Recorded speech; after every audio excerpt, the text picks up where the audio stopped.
It's finally time, everyone. All of us here have seen Avengers Infinity War, and now it's time to dive into the spoilers. This is your final, absolute last warning to get out of here before everything is known and discussed about Avengers Infinity War. Spoiler mode, final warning, spoiler mode, activated. So now that we have all seen Avengers Infinity War, it's time. I want to know everyone's thoughts on this, starting with you, Ian. How did you feel coming out of Avengers Infinity War? I feel like Marvel has kind of grown up. They're operating with all of their faculties now. Everything is in order. They kind of shook off the adolescent kind of dust, and now they're like making movies. Like Thor Ragnarok, this one, they're hitting. They're firing on all cylinders. This is the first movie with the word Avengers in the title that I liked. All right. I actively disliked 1 and 2. Okay. What about Captain America: The First Avenger? Never saw that one. Okay. I really liked Winter Doubtful Soldier. you'll like that one if you didn't like. Yeah, I really like Winter Soldier, and Civil War was like fun in the theater, but trying to rewatch it was a slog. And I love Thor Ragnarok, Guardians 1. Yeah. And I think Winter Soldier, Civil War, Guardians 1, and Ragnarok are all you really need to see this one. But yeah, I thought this one was amazing. Good. It was really good. There were a lot of thrilling parts. I was very excited throughout most of it. It's 2.5 hours long, but it didn't feel that long. Yeah, I really liked it. No real problems that I can think of right now. Nice. I just want to say I agree with you completely on Civil War, because I went through and rewatched all the movies going into Infinity War. Yeah. I pretty much just wanted to skip ahead to the big group fight, and then like the final fight between Tony, Bucky, and Captain America. I was like, that's really the parts that matter in that movie. It's like nothing else. You just need the scene where he says, Yeah. he was my friend, and then Tony Stark just goes, so was I. The movie. Cut to credits. Credits roll. We're done here. I kind of think you're right, dude. It was hard. I was like, this other stuff is not. The airport scene's really cool. The airport fight. The airport fight. The introduction of Spider-Man is so good. That airport sequence. Yeah, the airport fight, and then the end Queens come up and like, and I loved. I mean, we're talking about a different movie now, but like, I love Black Panther at the end. I thought that's such a great introduction to his character. That like, how often do you see just like this rampaging hero that's like, I hate everybody, and to see him like pull the claws back and be like, I'm not going to do it. You killed my dad. I know everything you've done now, but I'm going to win this by not, giving into my rage. Yeah. I really dug that. Sure. Kyle Bosman. I have a funny story to tell about this movie. That I haven't had this happen with any other movie. So I watched it with a couple of friends at 4:15 on a Friday. That's never happened before? Never. Wow. To have two friends? Yeah, more than one? So I had to stream that night, and so it was like, Kyle, you want to like we're all like at the good movie, that was fun, right? Yeah, I'm exhausted. It was like a really crazy movie. Yeah. Hey, like we're gonna have sushi now. Like let's go. And I was like, no, I'm sorry, I have to go stream a Game Boy Advance Spyro game. It's like super hard to explain, It's like, oh, okay, have fun. And I'm like, okay, I will. So. I'm going back to my car, and as I'm walking to my car, I get like deeply sad, and then when I close the door of my car, just break down crying because of how sad this movie was. Yeah. Whoa. But like didn't hit me until after. I've cried in superhero movies many times, but not that thing where just like, oh wait, that was super sad way later after the fact. Man, it hurt. This movie hurts big time. Oh yeah, definitely dark. And painful at the end. Yes. Brennan. Uniquely, I think uniquely, like I hadn't had any movie like hit me in that particular way before, which I think was really cool. They didn't pump the brakes. Oh yeah, they did not hit the accelerator. Yeah, they're like escalation, baby. Cut the brakes. It was I'm nice. wired backwards. That stuff makes me so happy. When everyone was disappearing, I'm just like, yes, kill them all. Kyle, I just want to like share that sentiment. Like, I didn't think like I was getting like too emotional about it. 'Cause I think I kind of knew. A lot of people knew it was coming, something like that of that level. But the interaction between Tony And Spidey? and Peter. Yeah. Little baby Spider-Man Spider-Man? Peter. Oh, come on, man. Oh my gosh. See, at the I was beginning, just him like, saying like, "I pictured us with a kid. I don't know why." Yeah. You know, and she's like, "Yeah, I think we're a little old, Tony, to have a Oh, kid. yeah, You know, I yeah. think you're past that age." Full circ. And then here he has this character that he actively like pushes away. He's like, "Get out of here. This is too dangerous. I'm probably not coming back from this." Even like Pepper Potts and the AI, who a name I can't remember, were being like, Pepper's going, Friday, "I'm going," yeah. And she's like, "Oh, I can't, bye," and it's like, well. Just Nothing we can do now. The acting was so good at that Yeah. part too. Oh, yeah. Holland's acting was like really good. Like he really sells the like kid being like out of his element and scared and like terrified. It's Yeah. like, whoa, okay, like I'm feeling a little like this is dark. This is sad. Like I'm uncomfortable here. Like I don't want you to go, Spider-Man. Yeah. Why you? Yeah. Like I not you. This is not fair. Not fair at all. So they got me on that one. And Robert Downey Jr. is such a good actor. Like, he wasn't like, Yeah. Yeah. but you felt his sadness. Yeah. And that, oh man, that was, I think he plays, I mean, like, that is where, like, Robert Downey Jr. would be sad. Like, if Robert Downey Jr. was to witness a death, I believe that is the expression he would make. Yeah, that just nailed the feel of like Tony Yeah. there, because like it's just disbelief, but like an immense amount of anguish coming over him, and I think it hits even harder because that's kind of been his like arc, is that he's had this fear that the Avengers are going to get obliterated by some unknown force. Thanos was given the face of that force, and now it's coming to like it's being realized, and he's just like, I even knew this was like he's just like it's like destroying him, like he's just like gone. The acting across the board in this movie, besides one person, was like pretty much everyone is at the top of their game. Can't wait to get to that one person. I can't wait. Yeah, We'll get to it. we'll get to it. Oh, I know exactly what you're talking You about. know what Okay. I'm talking Yeah, about. yeah. Well, if we're transitioning to my Yes, opinion yes, of the Brendan. film, to introduce something that I like, I'm always a stickler for this kind of stuff, and I think it's actually a positive of Marvel and a negative because there's so much humor inherent in everything, and I think like Thor was like the big thing that was missing that. Like the Iron Man films were a comedy, Robert Downey Jr. was obviously doing that, Guardians obviously like was a big comedy, and so that's why Ragnarok was so refreshing, and I hate to criticize these kind of things because I do not consider myself a comedy writer at all. I think it's extremely difficult. But some of my major criticisms of the film were just jokes. I was like, oh, I wish I could have just not even rewritten that, but just yoink, we did not need that There's joke. one big one I really wish wasn't in there. And it's tough. Yeah, we can get into details. Like if we're talking about scenes, I will just be like, nah, that was the joke I didn't like. Right. But it's tough because it's like, after I was talking to Amanda and we were like getting ready for bed, Amanda was like, what would you score this? And I was like, oh, I don't know. Because it's hard to like think about this as a movie, like this was the final episode of a season, like this was like that season ender where you're like, oh god, they got us, I can't wait to the beginning of the next season. And so it's tough to think about like, oh, episode 10 of this 10 episode arc should just that, talk about that, just grade that.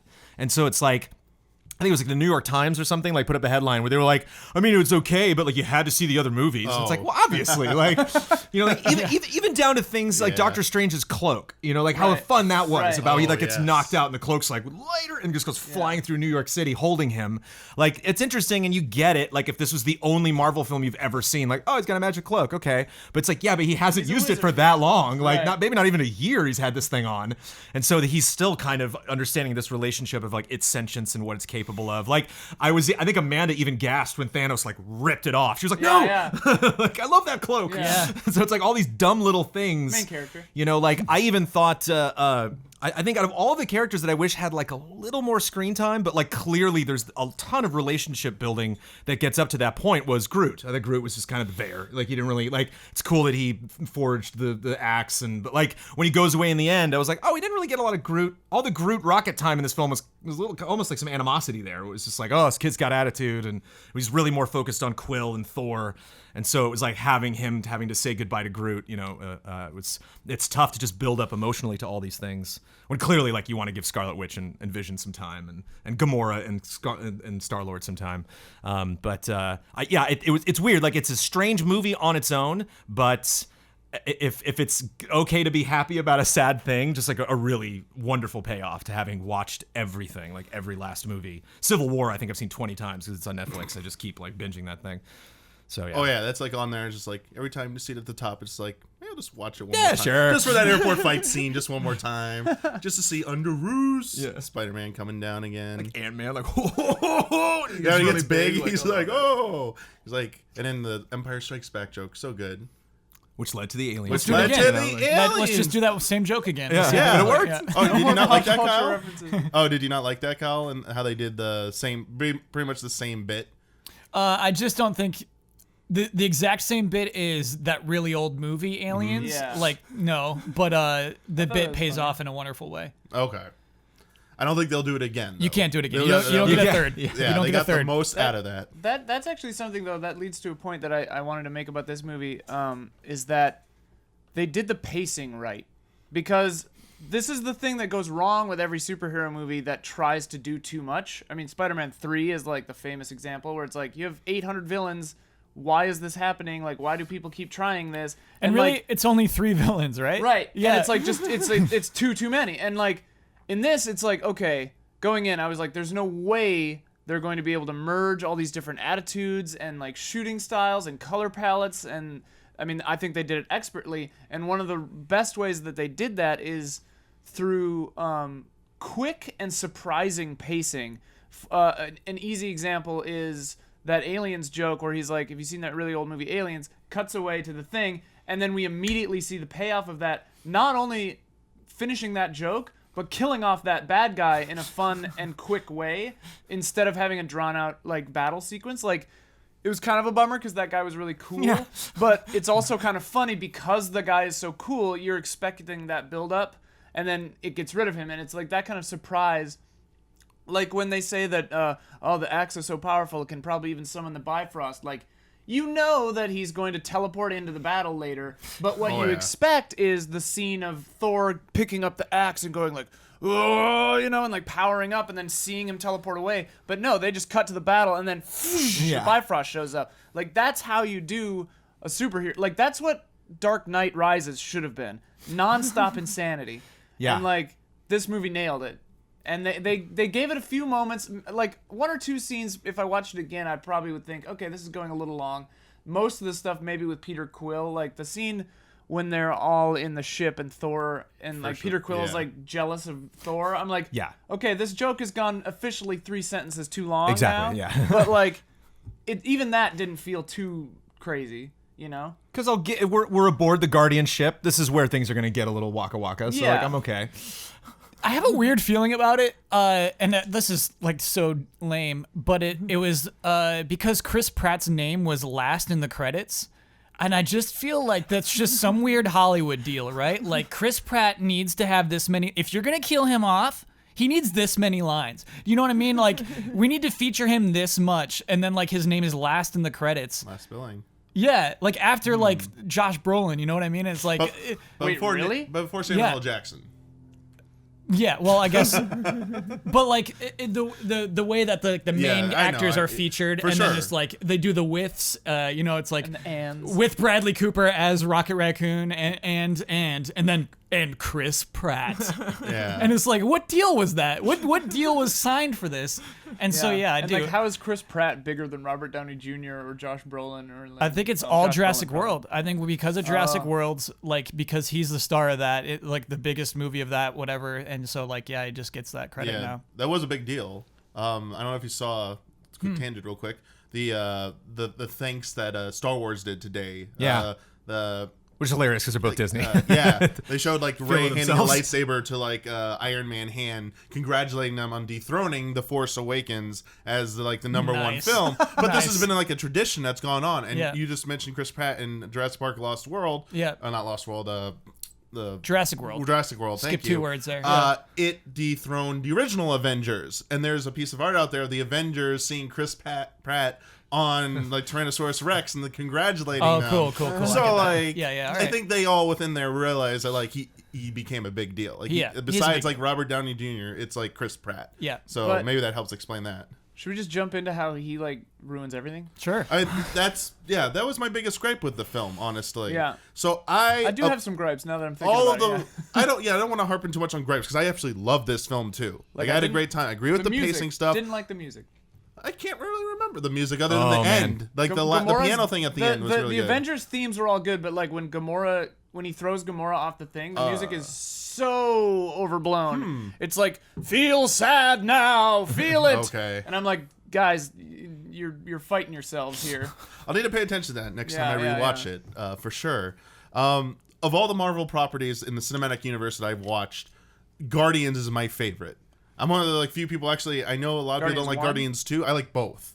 I think 2 is weaker than the first one, but I do like 2. And So you're just saying that's your favorite squad? I love that squad, Okay. and I actually do like Star-Lord a lot. So what happened in this film really hurt me because I think they did a disservice to Star-Lord, aka Peter Quill.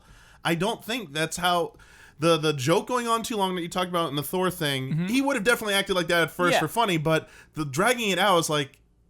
That at least felt in keeping with the kind of attitude of Guardians of the Galaxy. I was like, okay, this is fine, but I'm specifically talking about just his role, what he had done in the previous films. He killed his father in the last film to save like the universe and stuff. Like he chose friends and stuff over family, essentially, or you could argue he did technically choose his family over this unknown father dude who was a celestial being. He did the whole thing in the first one where he tricked Yondu into giving the Power Stone to the Nova Corps because it was like the right thing to do. Instead of making money, being set for life, and betraying someone who's like, the Ravagers who are going to come after him and probably try and kill him again, he gave it to, like, he did the right thing.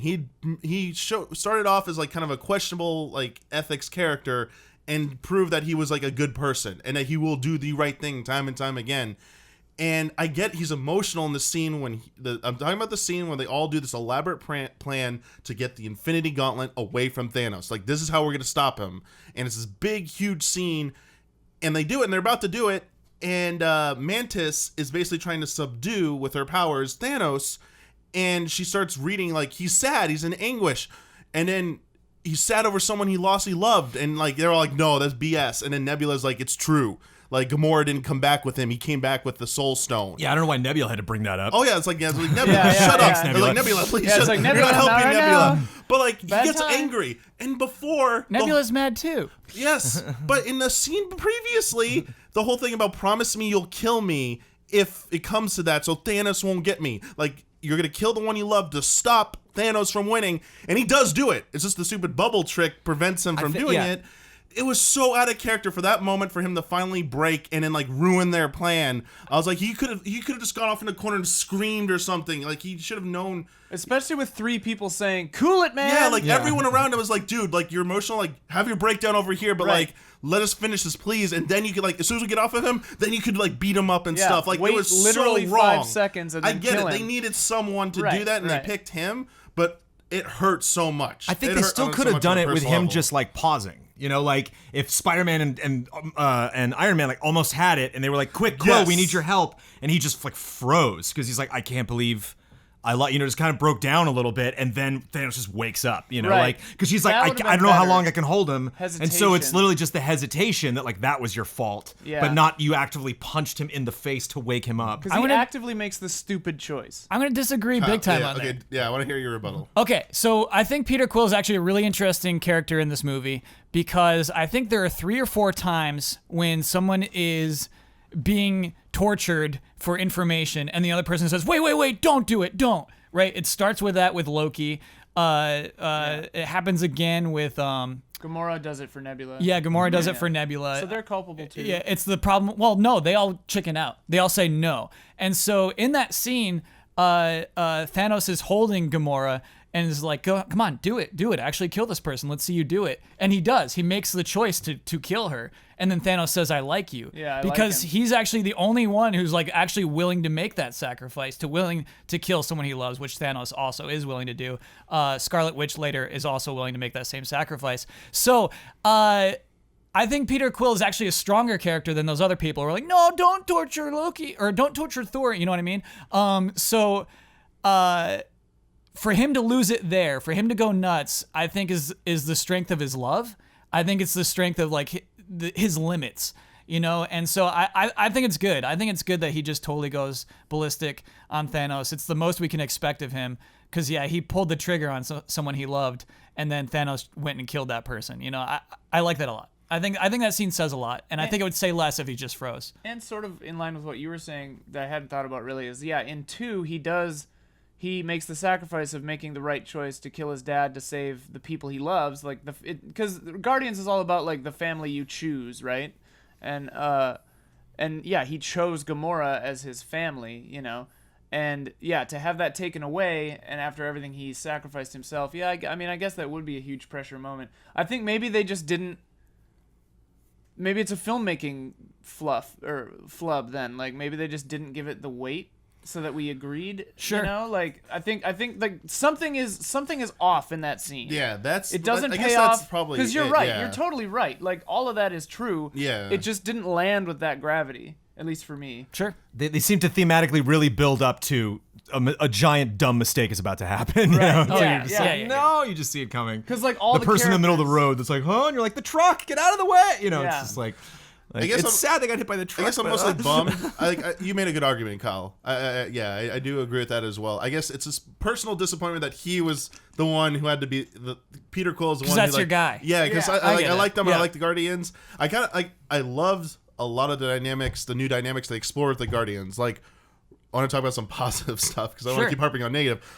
Rocket Raccoon and Thor. Their duo there, their dynamic was great, and I like loved it. I was like, this needs to happen more in the future, and like depending on whatever happens, like maybe Thor can become another member of the Guardians or something, because I like him in their group, and like Yeah. he fits in. Like I like Yeah. this dynamic Yeah. here and stuff. Like I think this is a good fit for him now that like Asgard is gone and What do stuff. they call him, a pirate angel? Yeah, Angel, Pirate. Yeah, I can't remember Pirate which way it's Angel was pirate so angel. fun. Angel But like pirate. you were saying, I think when the Marvel films did really well, and I think the comics do really well, and I think is like, you know, special to Marvel is, let's make jokes about this world, but let's also be a parent.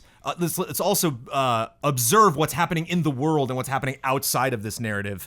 And I kind of got the vibe that there was this underlying thing of like, oh, it's the comedy troupe, and they're like, yeah, Thor, what have you been doing? And he's like, I just made a comedy movie. It's like, well, let's make some jokes together. You know, it's like that kind of vibe where like these two characters that had these very successful comedies, you know, Yeah. in this series, Oh, like yes. finally got to spend some time Well, like together. they nail too. I mean, Chris Hemsworth just crushing it as Thor, but the scene where Rocket Raccoon says like, okay, time to be the captain, because he sees Thor being like really sad.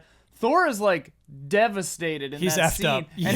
and he's like, yeah. he's like talking a big game, and he's like, you know, like everybody who comes up against me, like I've been around for 1,500 years, you know, like this is just another chump, you know, and like, but like the pain in his face, where like you can see that he doesn't even believe yeah. it.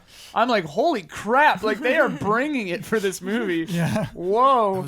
That was a really good scene, and Yeah. I loved that was like Rocket Raccoon Yeah. listening to it, because The least empathetic person in the well, universe. in the previous, I mean, they kind of play off that a little bit, Yeah, but in yeah. the previous movie, he had the whole dynamic with Yondu. Mm-hmm. Like, basically, their character development in there is that, like, you know, boy, I know you because I am you. You try and push away friends and stuff whenever they get too close because you're worried you're going to get hurt and stuff. Like, they went through that kind of, like, reconciliation of, like, understanding who they are. And then he lost Yondu at the end, and, like, Rocket is completely shooken up by that. So when he's seeing Thor going through that, like, one, at that point, you're kind of like, okay, maybe Rocket's going to be Rocket. But at the same time, you can see in his eyes, like, he does get it. He's like, he's seen this pain before, and he knows how much hurt is going through Thor right there, and that's like, it's like good. I like that. I was like, these two, you know, this might be the replacement for Yondu for Raccoon right here. I like this.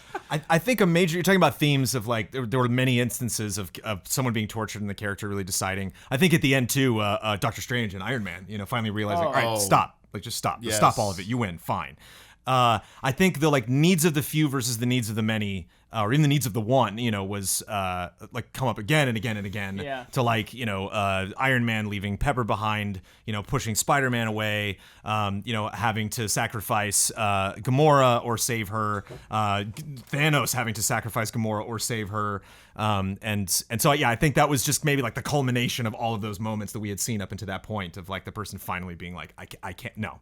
I can't. I have to. And it was almost every single time somebody made the selfish call where they were like, "No, I'm not going to give you the stone. Yeah. Then you're going to kill half of the people. I want this person in my life. I want Vision. I don't want to give up Vision and destroy the stone. I want him." Well, yeah, the first half of the movie, it's people making the selfish calls, and then the second half, it's people making the ultimate sacrifice.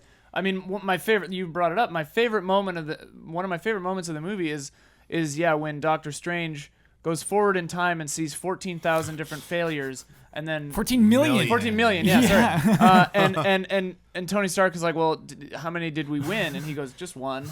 And then later, when Doctor Strange literally does the thing he said twice that he would never ever do, he's like, I will let you die to save this stone. You know, he like says it straight up. And Spider-Man, I'll let that kid die. I'll let that kid die, like, because I'm not gonna sacrifice this stone. Yeah. And it's so cool that later on he makes that sacrifice to save Tony.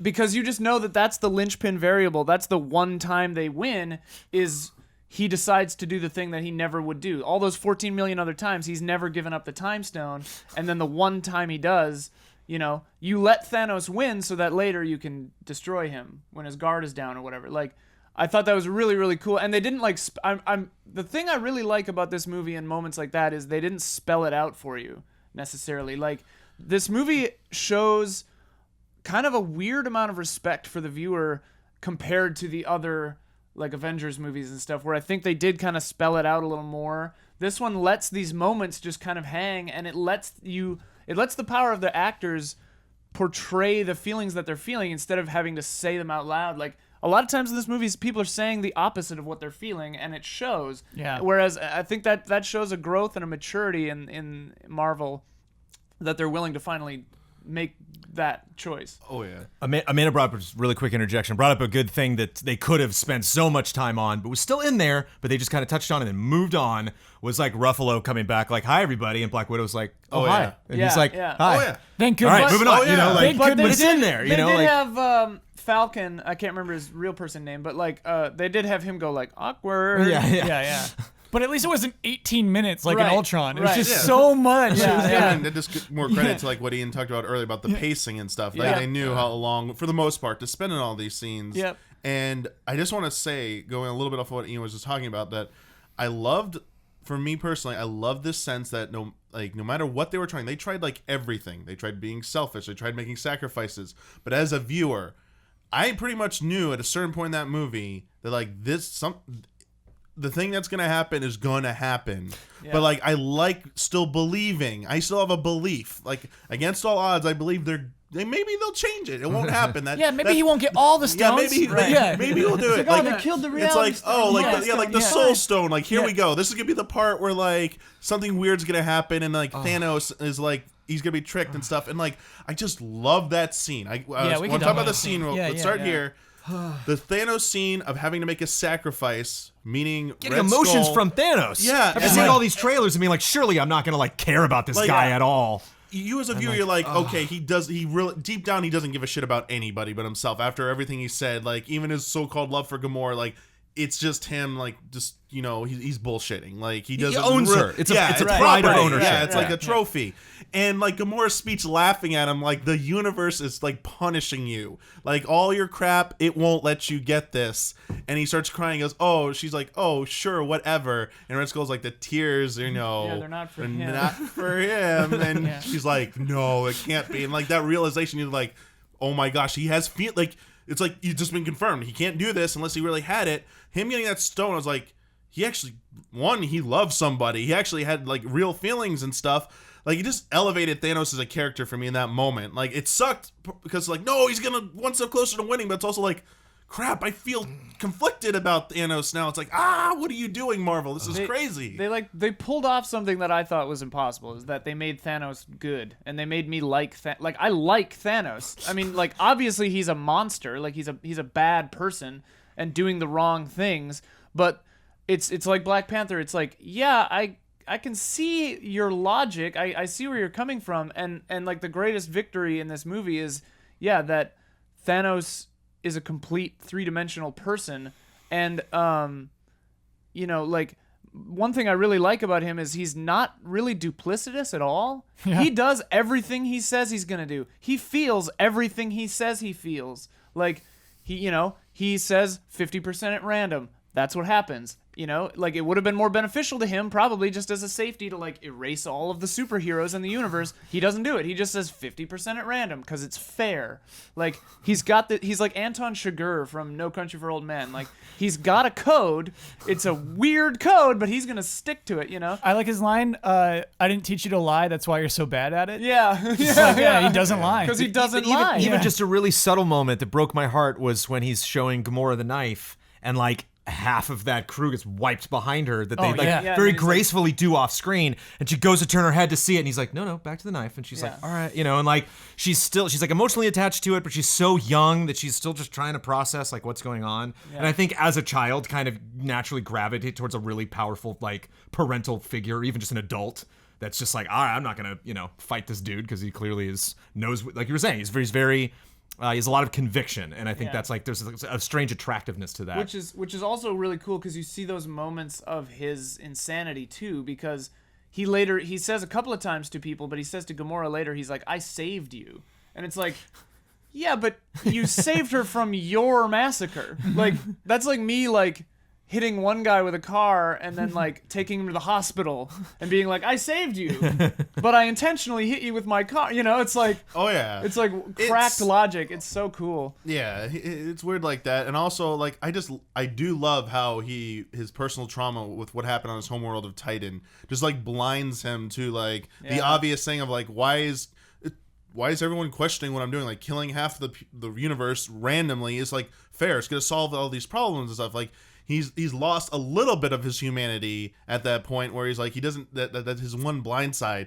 And it's just like, yeah, the whole Gamora scene, young Gamora, like, he tries to tell her later, like, my plan worked. Your planet knows nothing but peace and like no hunger or anything. Like, they're a perfect planet now. And she's like, you see on her face, like, you don't get what you did. You're a monster for what you did. You killed half of life on that planet. Like, why, like, you know, that's not, you solved the problem, but you did something completely horrible to do it. Was there another way? And then, like, that focus of Thanos, I like love. He just never unwavering in that commitment, and like just is like he never gets like snappy with people or anything. He's just like like you said, he's not duplicitous at all.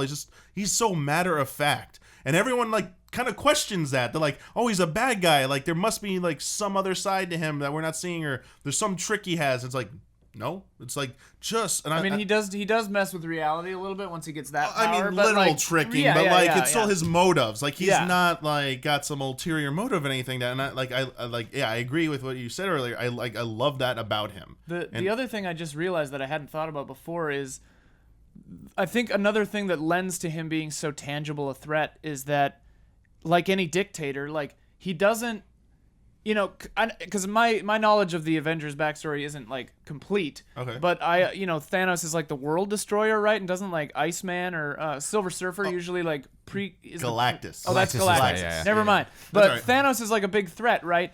And like this whole time, I was assuming that he had some kind of like Star Wars-esque super weapon, or like some kind of like power to like literally just wipe out half of a planet and then move on, like do it by the push of a button. No, he's boots on the ground. He comes down with his shock troopers and shoots everyone. It's like, it makes it so much more tangible and scary, because it's like, man, no, this is just a powerful dude with a big army rolling through the universe, killing people. He sends the army to Wakanda almost just to like keep them busy. Yeah, just to like distract them. Yeah, to slow them down and to make sure that like they weren't all focused on Vision, you know. And I love typically like monologues from villains are like the worst. I mean, not only in superhero movies, but action movies, Mission Impossible, like you name it, where you're just like, oh god, I don't need this. And it's so much better to like learn more about this character as you go. But they almost always, they're great for trailers. Like, they're almost always, you need those scenes where it's like, you're handcuffed, well, you know, let me tell you what's going on. And like, his monologue on Titan was one of my favorite moments in the whole movie, where he like uses the reality stone to like reshape everything. I was like so actively invested in what he was saying, because you're like, oh damn, you kind of got a point, you know, where he's like, limited resources, not only on planets, the universe itself is made of matter, and we as beings consume it. And so he's like, when is this gonna end? Like, think about even just you alone on your planet. Think about that millions of years from now. Where do you go? What do you do? Like, what is it gonna do that's gonna, you know, balance everything everything out, the knife and everything. Like, That's so good because those lessons were so well done. In this film. is a question I don't think any of us can answer. It's like, if not Thanos' solution, like what's the Avengers solution to this problem, like, and stuff. Like, I know it's not, the movie doesn't ask that question, but it's like They go really, and get all the Dragon Balls and they wish everybody yeah, back. like- That's what you like, do. Oh, but you mean with overpopulation? yeah, of the like, universe. eventually, How do they it solve may it? be not in like 10, 100, even 1,000 years, maybe sometime beyond their lifetimes. Like, that is a real world problem and stuff. It's like That's Yeah. the thing. everyone is, kicks the can down the road with that. The lesson usually. is one person doesn't get to make that call. I know, Right. I know that, but also yeah. that's part of kind of the philosophical quandary of the Marvel movies that I think Avengers and stuff they've been tackling with like culpability. Like if you're fighting a bad guy and then you throw him through a building and kill a bunch of people, like, that's on you, haha. But the Avengers and superheroes in almost all forms of media, the one trait they have is they're always reactive. Like, a bad guy starts doing something and then they go try to stop it. They don't often ever, to my knowledge, take the proactive role of trying to solve problems like that, or trying to solve like stop criminals before that happens, because what the narratives that do attempt that, like Dark Knight is an example where he basically just starts doing the Patriot Act and listening to everyone. It shows that, like, that's not really the right way to do it. Like, you can't make that choice. Is like what you were saying. Is like, trying to solve that problem isn't up to you. Like, even if it's a bad problem, even if it is like a thing, it's like no one gets to make that call. Yeah, that was the whole thing. Yeah, that was the whole thing in like Civil War. Was the accords they had, the Sokovia Accords they had to sign. It's like, you like if you be proactive and try and do stuff, you're kind of making, like, it could be seen as a political move and do all this stuff. But like when you're reactive, it's like your natural and like you're just reacting to fight evil and You're stuff. a Doesn't weapon. matter, and nothing else matters. Just trying to protect life. That is more defensible than trying to do anything else. And that's like, yeah, I think they've made that clear. Like, that's, I mean, they have their sides they pick, but I think by the end of this movie, they're like, yeah, you can kind of see, you do see the effects of Civil War in this film. Yeah. Like, some of the Yeah. stuff. Oh, sure. That, even though strange to all the different outcomes, you get this sense early on that, like, some of this stuff could have been handled better if we were all unified and, like, we're ready for this. You know, S.H.I.E.L.D. was infiltrated by Hydra and stuff and still, like, going strong. It's like, we could have had a better first defense against this. And because when the movie starts on, like, when we get to Earth finally, it is chaos just begins. Like, when Banner arrives and it's like, Thanos is coming. It's like, I thought they were gonna prepare. we for got half some the movie. prepared. Yeah, It's like you start hearing this noise. They go outside. It's like, it's starting. Here we love go. that. Screams I and the love rumbling. Oh, and, yeah. That scene. That's was a good scene, with actually. the wind coming down the street. Yes. It's so cool. And the camera is just like no- just Yeah. handheld the whole Because time. you're just like, yeah. I mean, the trailers give away what it is, but even in that moment, you're just like, okay, this is intense. What is going on? Like, is it really that thing from the trailer? Or is like someone else there? Someone else like about to attack them, and I it's just like, realized I never saw a trailer for this movie.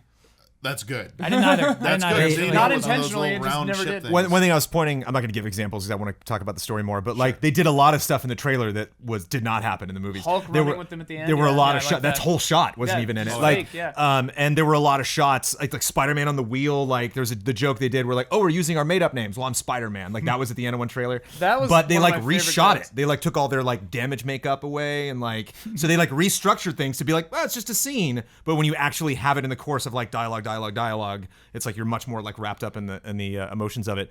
But to bounce off something you were saying, one thing that I think this movie did really well because you have all these characters crashing into each other. But I think that Avengers did well, and I think Civil War did well, is they're aware of who knows what. So you have lots of characters coming in. Yes. Banner's a great example. Banner's just like, all right, what's going on? You know, he's like, I would have been in another dimension, you know, yeah, like that in was- Ragnarok. And so like it really brings like an impact to like the Guardians meeting Thor and like trying to tell him like, here's what we've been doing, to kind of calling back to the first Avengers film, which is probably my favorite scene in that movie, and one of my favorite scenes in Infinity War, where Star-Lord versus Spider-Man, and we're like, they're like, who the hell are you? You know, and they all just, their first instinct is just, I don't know who these people are, and we're just gonna start attacking each other. And like Star-Lord is like gun to his head, and it's like, oh wait, oh sorry. It's like, wait, I'm whose just side are you being on? cautious. Yes, but good. I thought it was a really powerful moment, and I thought placed really well at the beginning of the film for Banner to be like, Thanos is not a big deal. He's done this. Dude, Avengers, that was him. And you see Tony right, yeah. that Yeah. was Thanos? Like, yeah, that was like 6 years ago, man. Like, not only in their timeline, but in ours. Like, you think like, oh yeah, God, that was so did long send ago. those guys, But it's like all of this has been building up to that. So you think if that was like the trailer for the real fight, imagine what the real fight is like. So Rob Downey Jr. does a good job of like being cocky and being funny, but at the same time, you can just look into his eyes and you can see there's a great shot that's so quick. But I love when Thanos like slams him to the ground and they have this quick like where you have this like you're in the helmet with him where he's like I can't block this next punch that's coming, and it's just this direct just boom, and he hits him like right in the head. I love 3 that times. look. I think Amanda like lost it at that part because you're just like, oh no, and like. Well, and it's because Tony Stark's a megalomaniac, and like he thinks he's unstoppable a lot of the time. That just brief look where he realizes like, nope, I'm gonna die. Yeah. And that like fear in his face is so And good. I actually really like that there's a limitation to his sweet nanomachine suit, Yes. which is doing crazy stuff. It's like making new things reassembling on the itself. fly. Yeah. Oh, yeah. But then it's like, it's just run out. He's run out of He's still a suits. man. There's a yeah. normal man with no special powers under that suit. And that was so scary. Yeah. Like, and that guy is Whoa. fighting Thanos right now. Also, it's a metaphor for Thanos' whole point. The nanomachines are finite, like the resources of the universe. You can only fight for so long before Yeah. you just die. Thanos rips his helmet off and throws it away, and just another goes helmet back on. made? I But he was still like, has the "Whoa!" expression of like, whoa. Oh man, I mean, I wanna talk about the opening scene, like back. So Yeah. if you had The Asgard like ship. Ian who hadn't seen Feels Thor, like Thor months ago. Ragnarok, What? I've yeah, seen Thor Ragnarok. before you saw Avengers: Infinity War. Yeah. Okay, Like 4 so you- times. Ben hadn't seen Ragnarok. Oh, sorry, Ben hadn't seen it, but if you Ragnarok's for like my anyone- favorite. Okay, yes. How dare you? Sorry, I apologize for that. For anyone who hadn't seen it, like that final scene sets up the very beginning of Infinity War. We see the consequences and outcome of Thanos arriving at the Asgardians trying to flee, and I love that scene. I love this. What happens here for 2 specific things. Okay. First, let's start with Banner and the Hulk. Yes. They immediately let Hulk smash, go crazy against Thanos. It's like, this is the strongest physical Avenger that you have in your group right here. And you're like, okay, maybe you could probably put up a fight against Thanos. And then when Thanos decides to like get serious, it's like, bam. It's like Rex. You see Hulk bleeding. Wasn't just one punch though, dude. It was like martial arts. I love that scene. Oh yeah, he knew it showed Thanos knew how to fight. Like he can fight, and he just like it wasn't just brute strength. It was just like the actual counters and stuff, just like obliterated Hulk. Yeah. To the point that like we can talk about in a little bit, kind of carried over through Hulk's arc and Banner's arc that Hulk doesn't want to come out anymore, and you gotta assume it's because He's, like, he got hit hard and doesn't want to get back up, and he's scared. Yeah. And I even love just the that. joke of we have a Hulk is like they say Yeah. it again and again and again and again throughout these yeah. films, And it's always so worked. even like now Loki's never said that, and it was Yeah. said to Loki in Avengers, and now Yeah, he's like, well, he's on my side, and trust me, this guy does not mess around.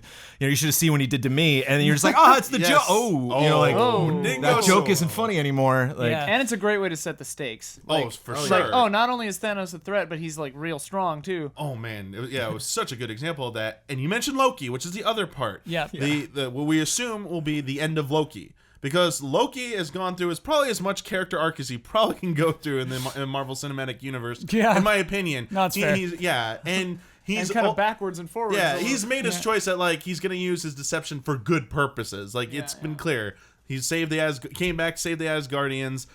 He does care about his brother, and he's like, I'm gonna do this one last act to try and save you. Tried to unleash Hulk, didn't work. He's like, all right, you know what? I can be your guide at Earth. I tried to conquer. Remember, you had me, your Chitauri friends, trying to help me conquer it. Well, here's the Tesseract as a peace offering and stuff. He's like, like Thanos, like, yeah, sure. And then Loki goes for that kill. He's like, I'm like, there's no way he's gonna be able to kill Thanos even with a trick. Like, really?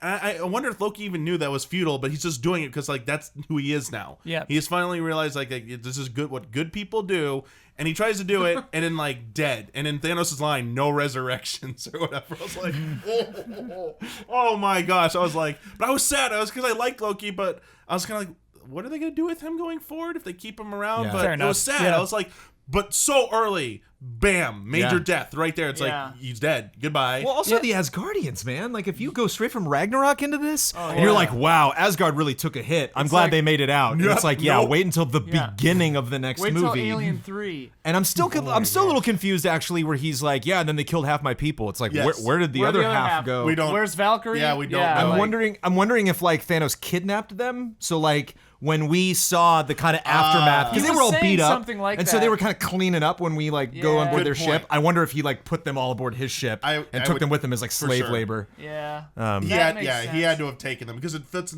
Because now realizing his philosophy was kill only half the people, Yeah, yeah. he definitely took them with him off his ship and then 'Cause like that's what he obliterated was- the rest of the ship.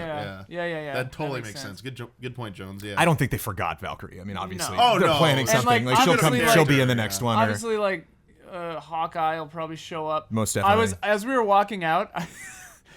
I'm a monster, but I said to my friends, I'm like, man, I hope Hawkeye's entire family got disappeared except him. There's just, So like, he's angry. motivation. yeah, no, but it's like Yeah, you yeah. sat out of this fight for this family, and then they got two. But isn't it fascinating that we joked for a long time that like Infinity War should open with them snapping Hawkeye's neck, and like they did snap someone's Loki's neck, neck. but it's just Someone- yeah. it's just I mean, echoing what you said, but just right off Well- the bat, the writers being like, "We're doing this, Yeah. folks. Doing this. Buckle Well, up." and because like a lot, I'd heard like a fan theory before the movie came out that I heard that I thought would have been fun was like, what if Thanos isn't the big bad and he gets killed like a third of the movie, and was then Huber. Loki gets the glove? Yeah. And then Loki gets the glove and like ultimate power. You know, Loki would've would been be so funny. I'd But love so to be next to cheesy, Huber right? when that happens. Like, yeah. it would have been God, cheap. yeah. It would have been cheap, Yeah. but like a fun fantasy, you know. Fun but fantasy. like killing Yeah. Loki immediately, I was like, oh. and I thought they even did again. The humor is a tough balance, but I liked Thanos, or I liked Thor on the ship. Like, yeah, he's like, well, he's been dead before, but I think it's permanent this time. Yeah, I think it's for But real. you still, he's again echoing what all the audience is probably thinking. Marvel Right. is very aware of like, okay, what's our audience gonna be thinking in the scene? Is there anything we can do to like quell their concerns or to like play up their anticipation? And so like we're all thinking that like, is it the third time's a charm, I guess? And like, I mean, they do it with literal jokes sometimes, where it's like, "I'm gonna blow that ball sack off your face," or like, "There are space aliens on a space donut trying to kidnap a wizard." Like, characters say things that they would say, but that are also like they're like getting ahead of audience critique in a funny way, so that diffuses the whole thing. yeah, and just to play on that, my favorite line in the entire film was, I got you. I'm sorry, I can't remember everybody's name. Yeah, I'm sorry, I can't Because remember his name. I should have researched it beforehand, but like, T'Challa's right hand. Okoye. Okoye? I think. Okay. I believe God, it's I can't- Okoye. I try to just bury that one in there, but my brain's like, too many Yeah, characters. it's like Drax. How are you supposed to remember Drax? Yeah. Come on. T'Challa was Drax the one had I one of couldn't the remember. for a funniest while. scenes. Drax, in I remember. No, anything. for Spidey. Oh, yeah, Spider-Man. Spidey yeah, just- yeah, Spider-Man, He just whatever, met yeah. a man Of course. named Drax. He It's would like, not all right, remember Spidey. that. Yeah. Also, No, like no. he's like, yeah. Well, he doesn't see Groot or Rocket, but yeah, it's just like, yeah. okay, there are aliens. Well, I mean, they know they're aliens, but that was the cool thing where every character's to the point now, Iron Man especially, where it's just like, because they forego the moment of like, oh, yeah, that's weird, you're a talking tree. It's just like everyone just kind of like rolls with it, which Yeah. I really like. They're just Extremely like, necessary. okay, yeah. cool, got it. This is a Or thing. speaking Groot. Oh Yes, yeah, that was Groot. He's like, yeah, and of he's like, course. oh yeah, the like old librarian on Asgard. It was an or whatever. elective. It was an elective It was course an in elective Asgard. Oh, it Yeah. was an elective course. Is that what he said? Yes. It was an so elective good. course. I want to see it again because there took were a lot of jokes that There- yeah. I just got drowned out by laughter in the audience. So I'm That's like, so I think we funny. missed a good bit there. I want to quickly give a shout out also to Heimdall, who also perished Oh, in the yeah. opening scene. Idris to get Elba? Oh, got it. Yeah, like that character through the Thor movies and stuff. But one last hurrah! Just to got get, Hulk to get out of there. Bruce That was Banner cool, out of yeah. there, got now- one of them out. Just another like.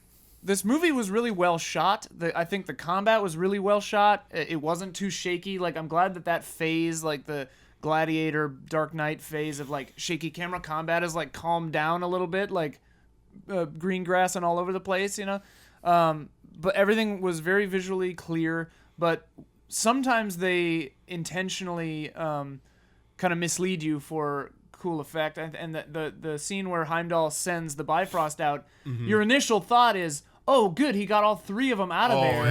yeah. And then he gets stabbed, but then it cuts to Thor's still there. Yeah. Loki's still there, and you're like, oh damn, he Oops. just got Thor out. Yeah. Like, Yeah. whoa, he like the Banner limited out, yeah. power of the heroes makes this movie really cool. I think I want to talk about how much suspension of disbelief do you think you had to do? Because when Thanos has every stone except the Vision one, the Mind Stone, right? Like he can basically like I'm really glad they didn't do and like it was all a dream moment again after like the Gamora killing him, and then it's like whoopsie, like that was the one you get. Like if the end of this movie had been like, oh, we got him, and then it's like, nope, like that would have sucked.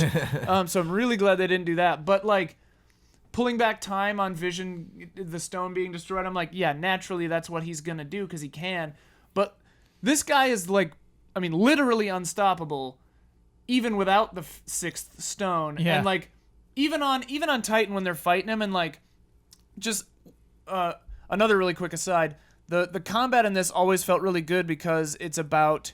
Instead of about just trying to beat a thing, it's about trying to deprive people of their entirely overpowered tools. So it makes the battles really specific. So like that fight is just like, don't let him close his fist. Yeah. So like they kept like it, and the plan went off really well. Like that's what superheroes, man. Like that was planning. But still, like you're thinking to yourself, like this guy can make you see anything he wants. At that point he can't control time yet, but like he can move matter and stuff like that, and like spider webs in his eyes is like a problem for him. It's like, you know, it didn't bother me. Yeah, it didn't bother. It didn't really bother me either because it's a two-way street. Right. Strange had the time stone for the majority of the movie. Things are happening around him like in Doctor Strange the movie. That's how they resolve the end with Dormammu. Right. He breaks the natural order and stuff and rewinds time to do it. And it's like this is a serious situation. Like someone is trying to like mess up the whole universe here. So I think it's okay to rewind time every now and then to undo something. Like, oh, so and so got hurt and stuff. Like, there's so many times I'm like, now that I think about it, Strange could have like rewound time. Oh, Peter was gonna have a breakdown and stuff. Rewind time. He saw the 14 million before that moment. Yeah. I know. He knows that that's not even that gonna work, point, dude. Go earlier in the film though. Like he could have rewound stuff here and there and stuff. Like him getting like. The cool thing is he might be, like in movie 2, we might see like there are little time loops. It just happened so like that the audience couldn't see it because he's like he's also he's a wizard. The thinking with portals like. In that fight was so awesome. Like Spider-Man just kicking him and like coming through things, and then Mantis coming down. Oh god, it was Star-Lord so cool. flicking him But then off. he catches him on the fourth one. Thanos like he's like, all right, I see what's happening. But I'm gonna go back and study that fight, specifically the Titan fight. I think is the one because that's the checks and balances is one of my favorite things, or one of the things that I'm always just really hoping that comic books and comic book animated, series and films do, and that if you're gonna say that this character is stronger or faster or tougher or whatever than this other person, you have to stick to that. Right. And so I like that they do. That's why the Thor's hammer hitting Cap's shield is one of my favorite moments because they establish like that's the law right there. We know that at least. Like, it never really comes up again. And so I'm like I really want to be a stickler to that fight and be like, okay, like really get into Thanos' head and being like, could he have done that or could he have stopped that? Yeah. I like the limitations presented for the Reality Stone. When he turns people into like silly string and like blocks, and then they like come back after When he leaves. Oh, yeah. So it's like they were never really silly string. Like they wouldn't have stayed that way. And so like Reality Stone isn't like I control everything, I'm good. Right. There are limitations on the stones. It's, even. I like think it's that, more Kyle, like a yeah. perception stone, really. Yeah. Well, it's like, think about you're playing video games and you had a 10-second delay. And it's like, keep playing it. And you're like, I can't. It's like, I guess I could. I guess I could really trick my brain to like put those 10 seconds together and just do it. But you'd like, rather just I fight, think you that's mean? what it is. Yeah. Because that's the vibe I got. I was a little confused when he pushes Tony into the wall at the end. Like that was the Reality Stone, right? Where he's just like grabs Tony and just like, you're in. Oh, that's Hulk and the Hulk Buster. or sorry, Bruce. Yeah. I guess that's like the he wasn't matter. actually encased in rock. That's the Tesseract, I think. The space or Tesseract to space. that's the like matter one. I think the Tesseract lets you like to change. teleport and like. That's how he ducks out at the end. Yeah. Yeah. Yeah. Space Stone. My bet was Reality because when he leaves at the end, Banner just walks up like, hey, what am I? yeah, you're like, yeah. how did he get So out of the you might be mountain? right. Yeah. So that was probably my Reality guess. One. Good point, That's Jess. another like aspect of the suspension of disbelief with Thanos. But now that I'm like thinking about it more, I think it still kind of fits his character. Is like there are many opportunities where he could have and probably should have killed these people. Like he just leaves scenes where like people are on the ground and he could have just like shot them in the face, Right. and like solved himself a headache later, but he doesn't. And like that's kind of an interesting thing about Thanos is he's even in a fight against his enemies, he's still kind of sticking to his guns. Like Yeah. he just wants to do the 50% at random and doesn't really want to kill anyone else, it seems like, which is very weird in a villain. It's very interesting. Yeah. He could have killed Thor. He could have killed he could have killed Peter Quill. He could Everybody. have killed like Yeah. pretty much everyone. Well, at any of specifically the- Cap. I mean, he could have Oh, just yeah. stepped on Cap's head. And, And yeah, it's it's all like that. he maybe it's like they're just no longer really a threat. He achieved They're his goal. ants, yeah. Move on. Like there's Yeah, no yeah. stop wasting time with something that has nothing to do with your ultimate like what you're working. And you know, it towards. almost seems that like he's not only trying to achieve his goals, but like make the point at the same time. Yeah. You know, so that if anybody ever like is like, yeah, well, you're mean. He's like, no, haven't you been paying attention? Like I just like you were saying, I do what I say. Here's I say my what I do. dissertation. Yeah, exactly. And so I think I think he is trying to present that model of himself at all times. I mean, my favorite moment, just jumping way all the way to the end, is like, again, he just does what he says he's gonna do. After he succeeds, he just sits down and watches the damn sunset. Yeah. And like this movie has the guts to just end on that. Yeah. It just ends on the bad guy looking at the sunset and smiling with like beautiful violin music or whatever happening. And you're just like, what? Where is that? That's Titan. So Titan fixes itself somehow? Or So like- we don't know that last scene. It is not known when that scene is. Yes, it is. It's after. I mean, It doesn't show the glove in that, does it? Or he does doesn't have the glove because the on. glove He like, doesn't wear it gets anymore. charred it got, up. like, it got all charred But up. it's so yeah. Here's some. There's some unknowns. The glove, for most people, like seem to be under the impression the glove is not destroyed and still has the stones can technically still be used. It just got Stones are okay. It got, I think, yeah. The stones I think are the okay. gauntlet is toast. I think No, the the glove gauntlet- got busted up a little bit. Yeah. But I think it there's took still, the brunt of the using Yeah. it, like destroyed it. I think because he used the space stone. He there's- ducked out. There's Like still Peter Dinklage in the crafting place that could repair it or something like that. You never know. nah, he can't be manipulated he anymore. can't be manipulated anymore because he already friends are he already dead. killed all his bargaining chips. Yeah. They could rewind. I don't want to get into like getting Sure. to what happens next, but Yeah. I think if you watch a movie, you naturally assume that like that's like afterwards. Why do you like, think that's Titan? Because that's what he wanted. He wanted to like solve the universe's He problems. never said he was going to undo anything though. He just wanted to, you I know. don't know. I think. I don't think he. I think it would be against his character, honestly, Because to do something that selfish to recreate his own planet. His planet's while still, also- his planet's still there. He just restores it. No, I know. Well, right. That's what I mean. Like Yeah. restoring it to its former glory, I think would be out of character for him. Well, he only went I to don't- Titan to face off against the people who were on Titan, right? Like, why did- They were meeting up. That was there. their meeting That place. was their He meet, didn't- meet point. But Yeah. we don't see anything that has evidence that he brought anyone back to life or anything. It could just be his planet is restored and he's on it in isolation now. Like he just wants to be there by Yeah. himself. Live out his days or whatever. Like that scene is like it's not definitive. Like what's really going on there other than he won. He's happy. It's the thing he said he was gonna- wanted to do and stuff. So it's like, the scene after he does the snap is an interesting one where he goes to we don't know where. And it's just like this little water with young Gamora there. Oh, and he has yeah. that interaction with her. And I'm kind of curious, like, how did you feel about that scene, any of you? And what do you think that was? Like, what do you think was going on there? Because there's a lot of people. It reminded me Yeah. of Rivaldar or whatever. Where did he go and hung out with Red Skull and got the Soul Stone? What planet was that? It started with a V. Viraldar or something. Yeah. There was a little bit of dreamscape with that. After he sacrificed her, he like wakes up in the lake and is like, Yeah. "Whoa, what is that about?" Yeah. And so, and we still kind of have this question of like, what happened to Red Skull? Like, did he just like boop appear on that planet, or did he himself go through some crazy ethereal journey and like found himself there? And so I wonder if that's kind of this like kind of mid.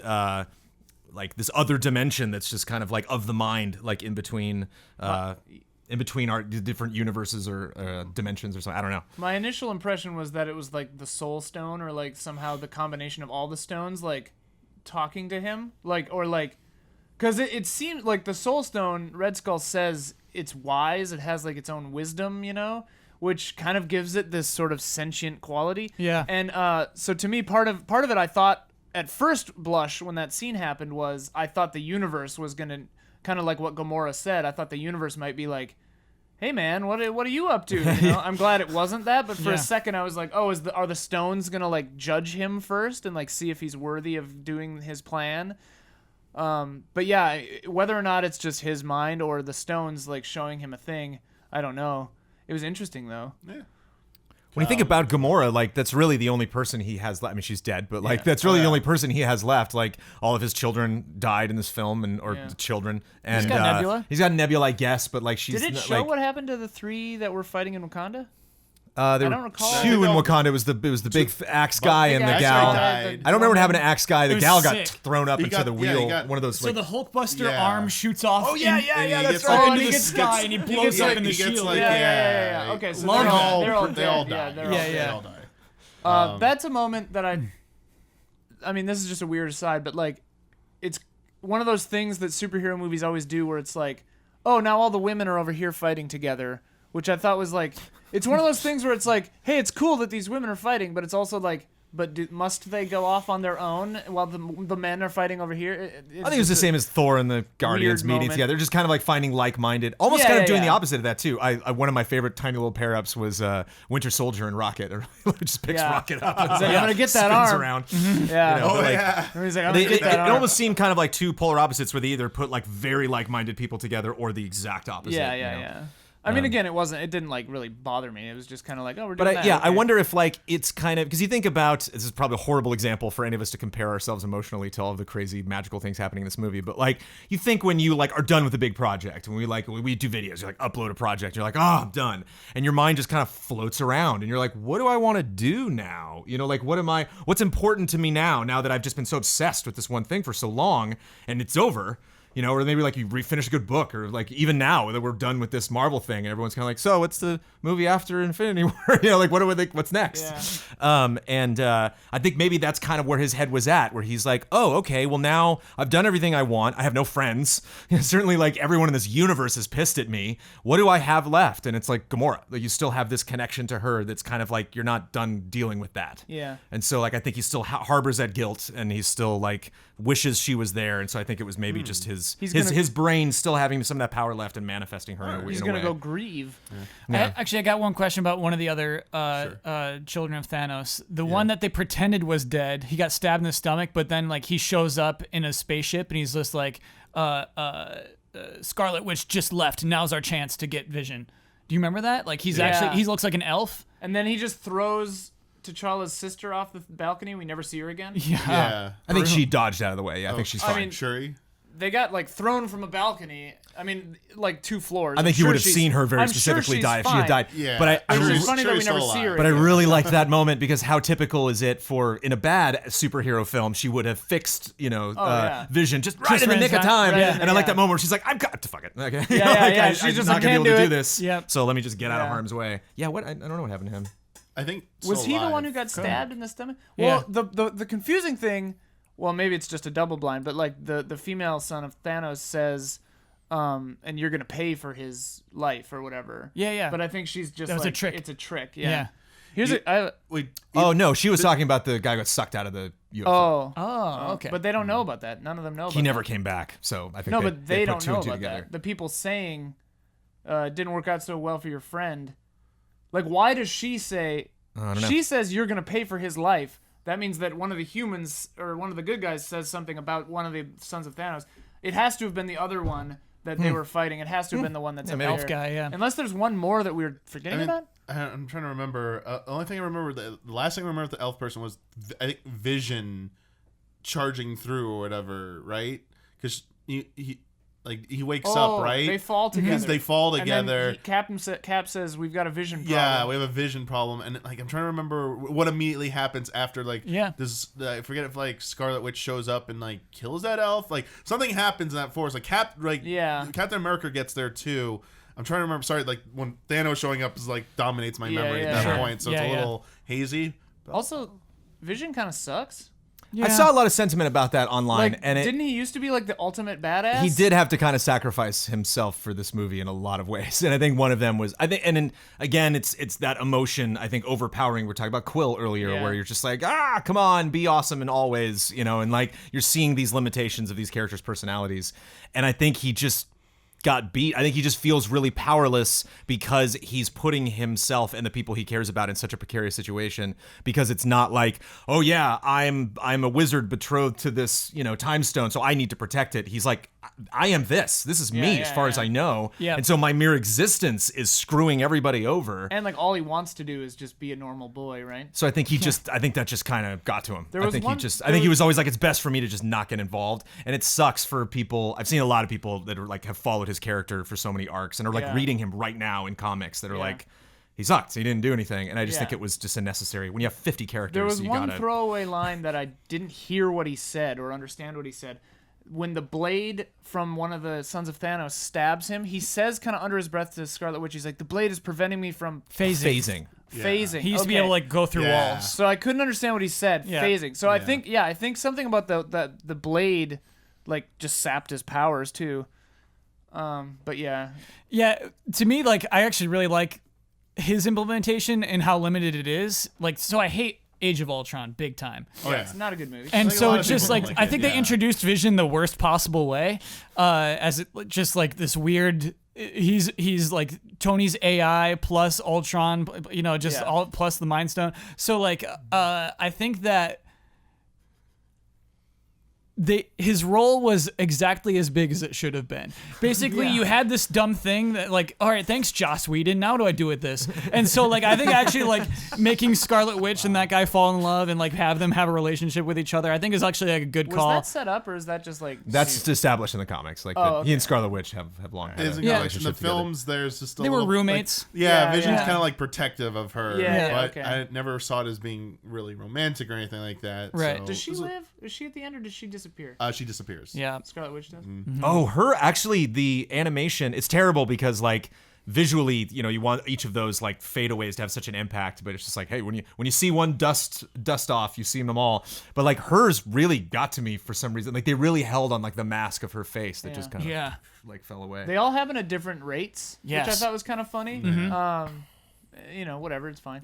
Amanda's ever the realist, and she was like, "How could Nick Fury say, you know, motherfucker, if like he doesn't have lungs anymore?" And it's like, That's "Oh, the- come on." That was the main joke. That was the main joke in the movie that I thought, like, come on, guys, like It's right at that, the end, that though. whole- You know, yeah, like- but that whole scene, it felt like old Avengers. It was like shot like that. It looked like that, and like that joke. I'm like, that's 2000 and late, man. We're beyond the hard cut off snakes of on a plane? motherfucker. There's so, Yeah, there's so like, many we're- beeper we're jokes. done with that. It's like, what if he grabbed the Howard the Duck beeper and was like, "No!" Captain Marvel. Yeah, I mean, I get that with the joke sentiment, but Fury's arc in the last few films has kind of been like, he's had to like leave S.H.I.E.L.D. and stuff. He's gone like underground and stuff. He's Yeah. had to get like even tougher than before. Basically, you know, he's on his own. So I kind of seen that as like, you know, it's a bad joke, but also like he's just like him against the world mentality, and then like to have something as cheap as that get him, he's just like, Right. you really like, Yeah. Like- Well, not only that, but that whole little button felt like early Marvel. It felt like them feeling themselves. It felt like them being like, oh, when they see Nick Fury, they're gonna lose their minds. It's gonna, Yeah. the audience is gonna go, yeah, and like I think it's kind of a play everyone on in the that. theater was yeah, like, yeah. Go ahead, Kelly. I think it's a play on that because we don't know when that scene begins that we're in the past. We kind of do Yeah. because they're talking about like the ships appearing overhead in Wakanda. But like I love that perspective on the horror of half of the people Oh, dying yeah. immediately. Yeah. That's why I hope love Ant-Man that. and the Wasp takes place after this movie, because like taking place in a, well, I guess part of his concurrent, whatever, but like, I mean, like, it's basically like that show The Leftovers that I watched the first 4 Oh episodes. yeah, it's and the then hard rapture, quit. definite rapture Yeah. vibes. But it's like,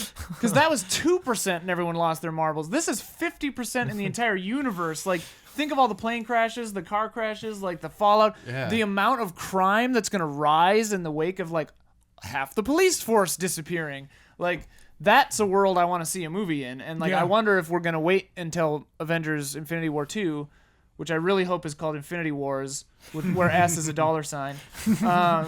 But just as an aliens joke. But like, I think that also played to a couple other scenes. Like they mentioned Xandar just in passing. Like Yeah, I you, wanted to talk you, about You had that, to yes. remind me of that. Who's- Where I was like, who's oh yeah, Xandar? Xandar, Xandar's Guardians the, 1. the Nova Core planet. It's Oh, the, yeah, the, yeah, the yeah. main planet, the That's where the Ronin, stone That ended big up. beautiful Beauty is trying to planet. clear. So John C. Like if you remember Guardians 1, John C. Reilly, hey, thank you Star Lord for saving my family. Because of you, they're alive. Glenn Close's character, Yeah. Nova Prime. It's like, hey, look at this. You know, we're gonna store the Power Stone here and save everything. Just gone. Like you have to assume they're all dead because like, or half of them are dead. So they have, you know, they said Xandar was destroyed. But like, if it's Thanos' logic, only half of them should have been killed.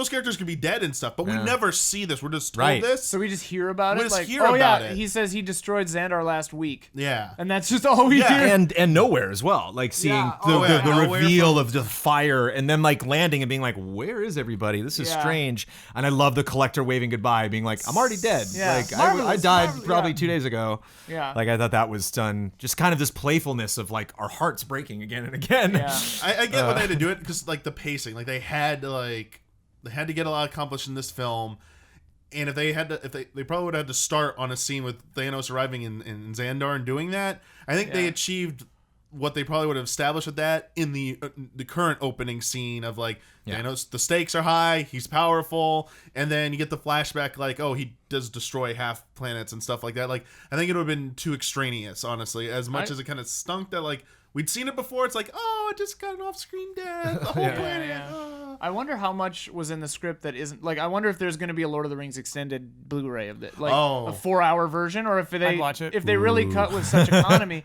Like I wonder if the script was that economical, where like there isn't that much extra stuff. Sure. Or two, maybe in the next film they show that for whatever reason. Like it's held for the next film for some we don't Yeah, know why. yeah. Like maybe they just decided to break it off from this. Quill Who doing the knows? Thor voice. There's another 5 minutes of that if you Oh want to yeah, just just 20 minutes. Yeah. Just goes and goes and goes. With Chris Then Pratt. it cuts to them like eating dinner, and he's still doing it. I think it is really impressive when you think about when it was announced, when like Age of Ultron was announced, and it's like, hey, and this is going to lead into a two-part Avengers movie with Thanos. You think like, oh, okay, it's going to be 2 movies where he gets all the Infinity Yes. Stones. Right. Yes. Right. And like, it wasn't annoying to watch him collect the stones. It never got old. They didn't do the same trick twice at any instance. So yeah, I really liked. Because it's 6 MacGuffins. Yeah. Like that would so easily be lazy script writing in like Yeah. a bad movie, but they did it somehow. Yeah. Because each one, I mean, partly it's because they set it up so smartly where each crew was responsible for a different stone. And so you have an emotional weight to each group of people involved in each stone. And so like Thanos going to get each stone is actually Thanos encountering each franchise. Yeah. You know? It's cool. I love Cap saying "everyone on me" when like Thanos Yeah. shows up. He's like, "All right, everybody on me," and there's just like that And then thing in his just- voice. He's like, "I don't know Oh, what we're yeah. gonna do then, but Yeah. we should probably all be here to witness whatever the hell's gonna happen." Weird Like, edit moment though, because he's like everybody on me, and then it cuts to the next person standing next to him already. Right. Like it's like okay, so they're just there now, which is like fine, whatever. But like they should have had like an establishing shot of like them walking in or something. there's also the Thor question. Like, I guess he was just cleaning up the rest of those UFOs. I was like, Thor, come on, And dude. then like Thor, stopped and come was like, on. "All right, Yeah. I got the UFOs. Where's everybody Yeah. else?" Because he didn't have a doesn't headpiece, have a so he radio. wouldn't have heard what Cap said. That's fair. They've established that joke with Thor, like not having technology, because they're like the previous one, like Strange, like lightning the thing? email thing, like, hey, like you guys email me. Doctor Strange's like, do you have a computer or laptop? He goes, no. No. Like, please still send me the email. Yeah. Like, he's always been like that, but Yeah. I love Thor's kind of like just slightly not understanding like anything. That calling him a rabbit the whole movie is Yeah, so the funny, rabbit. and no one corrects him. that's just Thor so is so Thor. good. There's really 2 more points I wanted to like get to before we move on to like what might happen next. I want to save the ultimate Thanos fight / the snap for last. There's one thing we didn't touch upon. I'm kind of curious. The scene I brought up a little bit. The scene with Thor and Peter Dinklage's character Yeah. was probably the weirdest. Peter Dinklage was probably the most oddball character and felt like the most out of place of anyone in that film. Yeah. Definitely. I was thinking about it. Probably besides the children of Thanos, the only like person that had to be cast. Okay. Like every other person who has a line in that yeah. movie already was cast in another movie. Because Yeah. I saw like casting director. It's like you did 2 jobs. You had like Yeah. you had the easiest job. You Everyone made was one already phone cast. call. The kids on the bus with Spider-Man. That's basically what you had to do. Extras. Go ahead though, Damiani. So I mean, I'm kind of curious. Like, I didn't like Peter Dinklage's acting. No. Like, I was like waiting for like maybe it's his first line is not good or something. Yeah. Like maybe it's just maybe just need to give it a second or something. And then he like seemed like towards the second half of the sequence, his tone and everything kind of changed. It felt like wait, he's talking like it differently now. Like it was a little off-putting. I've heard the stories about like Peter Dinklage's like inconsistency sometimes with delivery. And I was like, nah, that's just people being weird and stuff. And it really kind of was weird in this scene. And It's true. It's yeah, it was real. a little. It just took me out of the scene a little bit too much. But beyond that, I kind of like that we finally got to see like the place where like Thor's hammer was created, like this dying star, like this like epic mystical thing, like dying star, like okay, that must have been like thousands and thousands and thousands of years ago. Like they couldn't make that in visual effects. Like no, it's this cool reactor looking thing and stuff to build like basically Kratos' axe. It's a Dyson sphere. Yeah, like the Leviathan axe essentially. Like I thought that was cool. It's like another angle of like this, we're gonna build you another ultimate weapon. Like this is the last ditch effort. It's the only thing that can counter Thanos and stuff. And it's like this always happens in like just blockbuster movies. Oh, the ultimate like weapon that's gonna save you and stuff.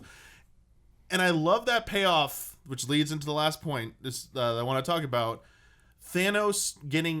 Thor finally delivering that strike to Thanos. Like that scene where everyone of the Avengers is trying to stop Thanos one by one. Bam, bam. It's slow motion. They're just getting wrecked. Like I love that. Like no one can stop him. He's just marching towards Vision, and Scarlet's like, trying to like stop them and everything like that. Stops him, uses the time stone. Oh, I got the gauntlet. It's like, it's over. We're done. Bam! Thor just coming in and goes, nope, you're done. And it's like, he did it. Holy shit, Thor did it. He killed him. He's dead. Oh my gosh. And in that line, you should have gone for the head. Which kills me because like they're gonna go for the they're head in showing two. their hand for the end of Yeah. the last one. Is like whatever they're gonna do is build up to him doing that again, and he's gonna. Although take his maybe head off. not, because this movie has shown, if anything, that That's the hope. they That's now understand how to, Right. surprise and inevitability. Like they know how to subvert our expectations. But also, we open with Thor, we end with Thor. That was a great end of the him grieving over his dead brother, grieving over Heimdall, grieving over his people. Thor's a problem now. Like after Ragnarok, he has the highest power level of any of the Avengers. He is a god, but like now he's got lightning powers as well. Yeah. Like he's Super Saiyan. Did he not have lightning powers before Ragnarok? He was just tossing the stone. He needed The Mjolnir, needed the hammer, Mjolnir or whatever. They call it Meow Meow, whatever. Yeah. Girl. He was using that for using his lightning and stuff. But Odin had to explain to him it was only a tool meant to channel and harness his power. Yeah. He learns how to use it without any weapons and go like Super Saiyan. Because Ragnarok's the basically. only Thor movie I've seen. Yeah. Was he the god of hammers? It's funny, and I know this is another tiny thing.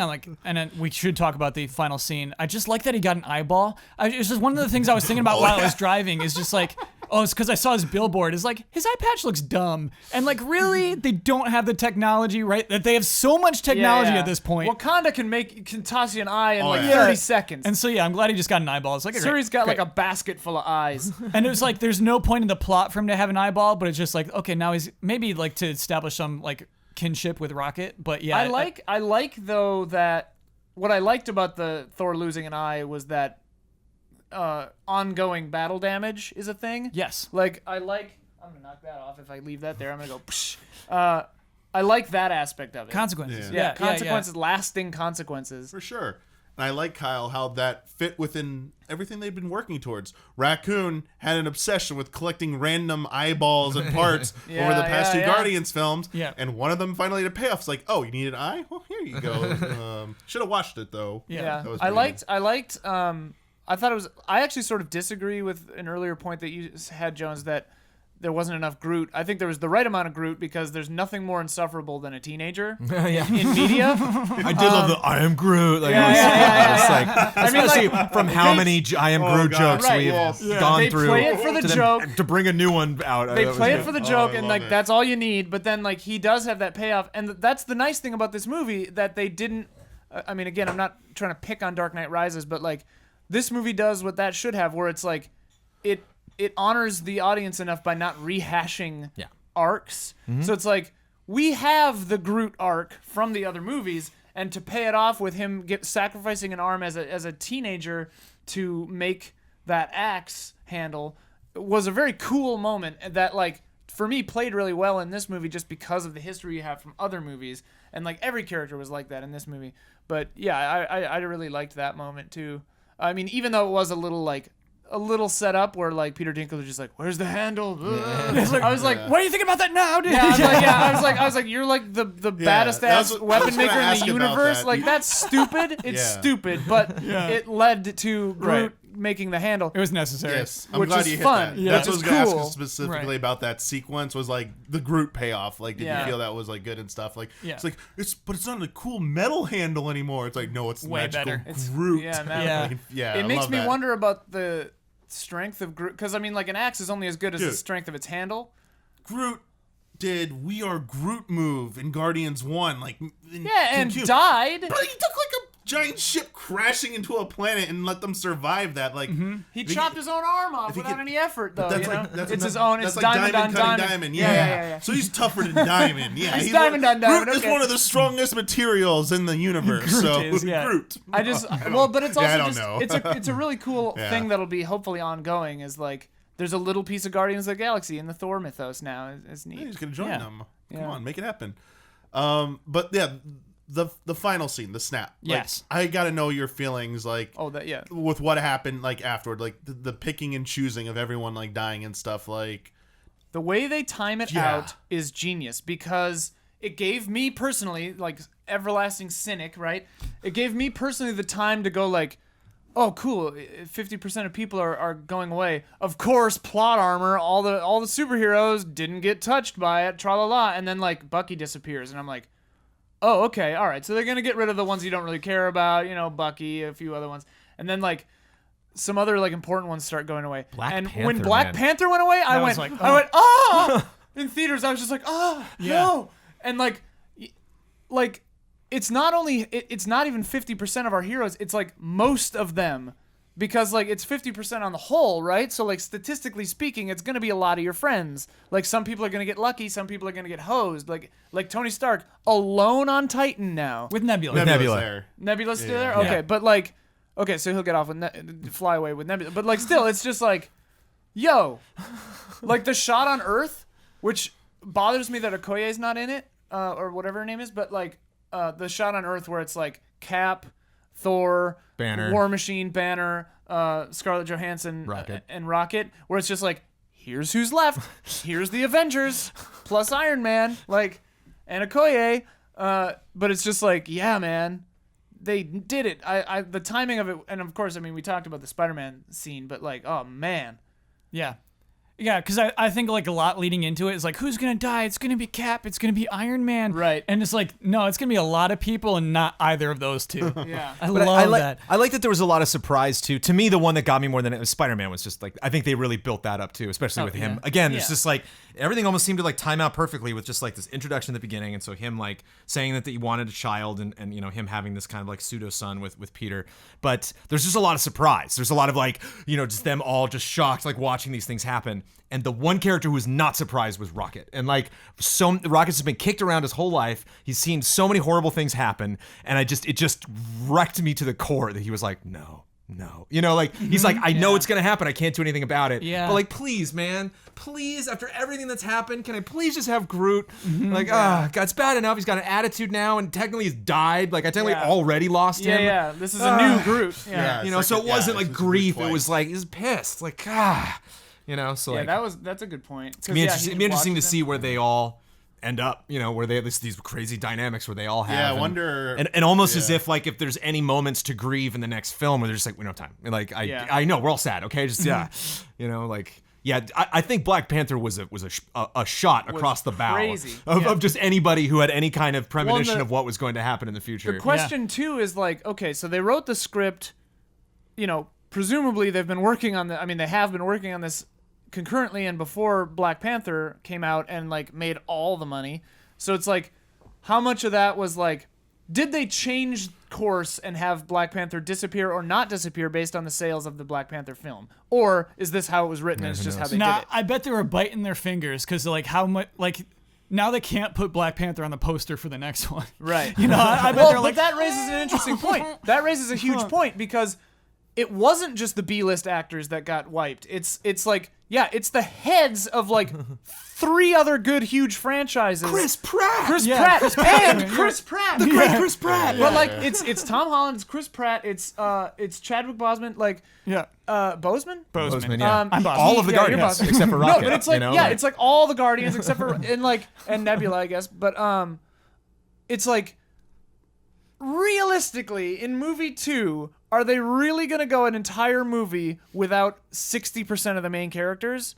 Because if they do, that's awesome. That's awesome. But but that other, and to transition into like, what are they going to do next? Like, I think I saw a lot of sentiment from people online that were just like, I mean, they're all going to come back, so who cares? It's like, even if they do, like, even if they find some way to solve this, they get the time stone, revert everything, they go in other dimensions and get other versions of them or something. Like, even if that does happen, like, her name is still escaping me. What is it? Okoye? Okoye. She still saw Black Panther die. Right. Like, And that expression. He still Oh my God, held Peter and lowered him to the ground and watched him fade away. Like you still saw Drax go away. Like, you still had these moments of grief. And so people are like, that didn't mean anything to me. It's like, you can't tap into that at all. Like, that the inevitability of seeing somebody and being completely powerless. To have, like, all of this from First Avenger to Civil War, all of this Bucky buildup, you know, and like I remember finding out that Bucky was going to be like the core of Civil War, and I was like, oh, damn it, because he's not in the comics. Like, the comic Civil War is a much bigger deal. And I was like, and then I saw Civil War, and it's like, okay, well, now I'm into it. Like, that moment when they land at the end, and he's like,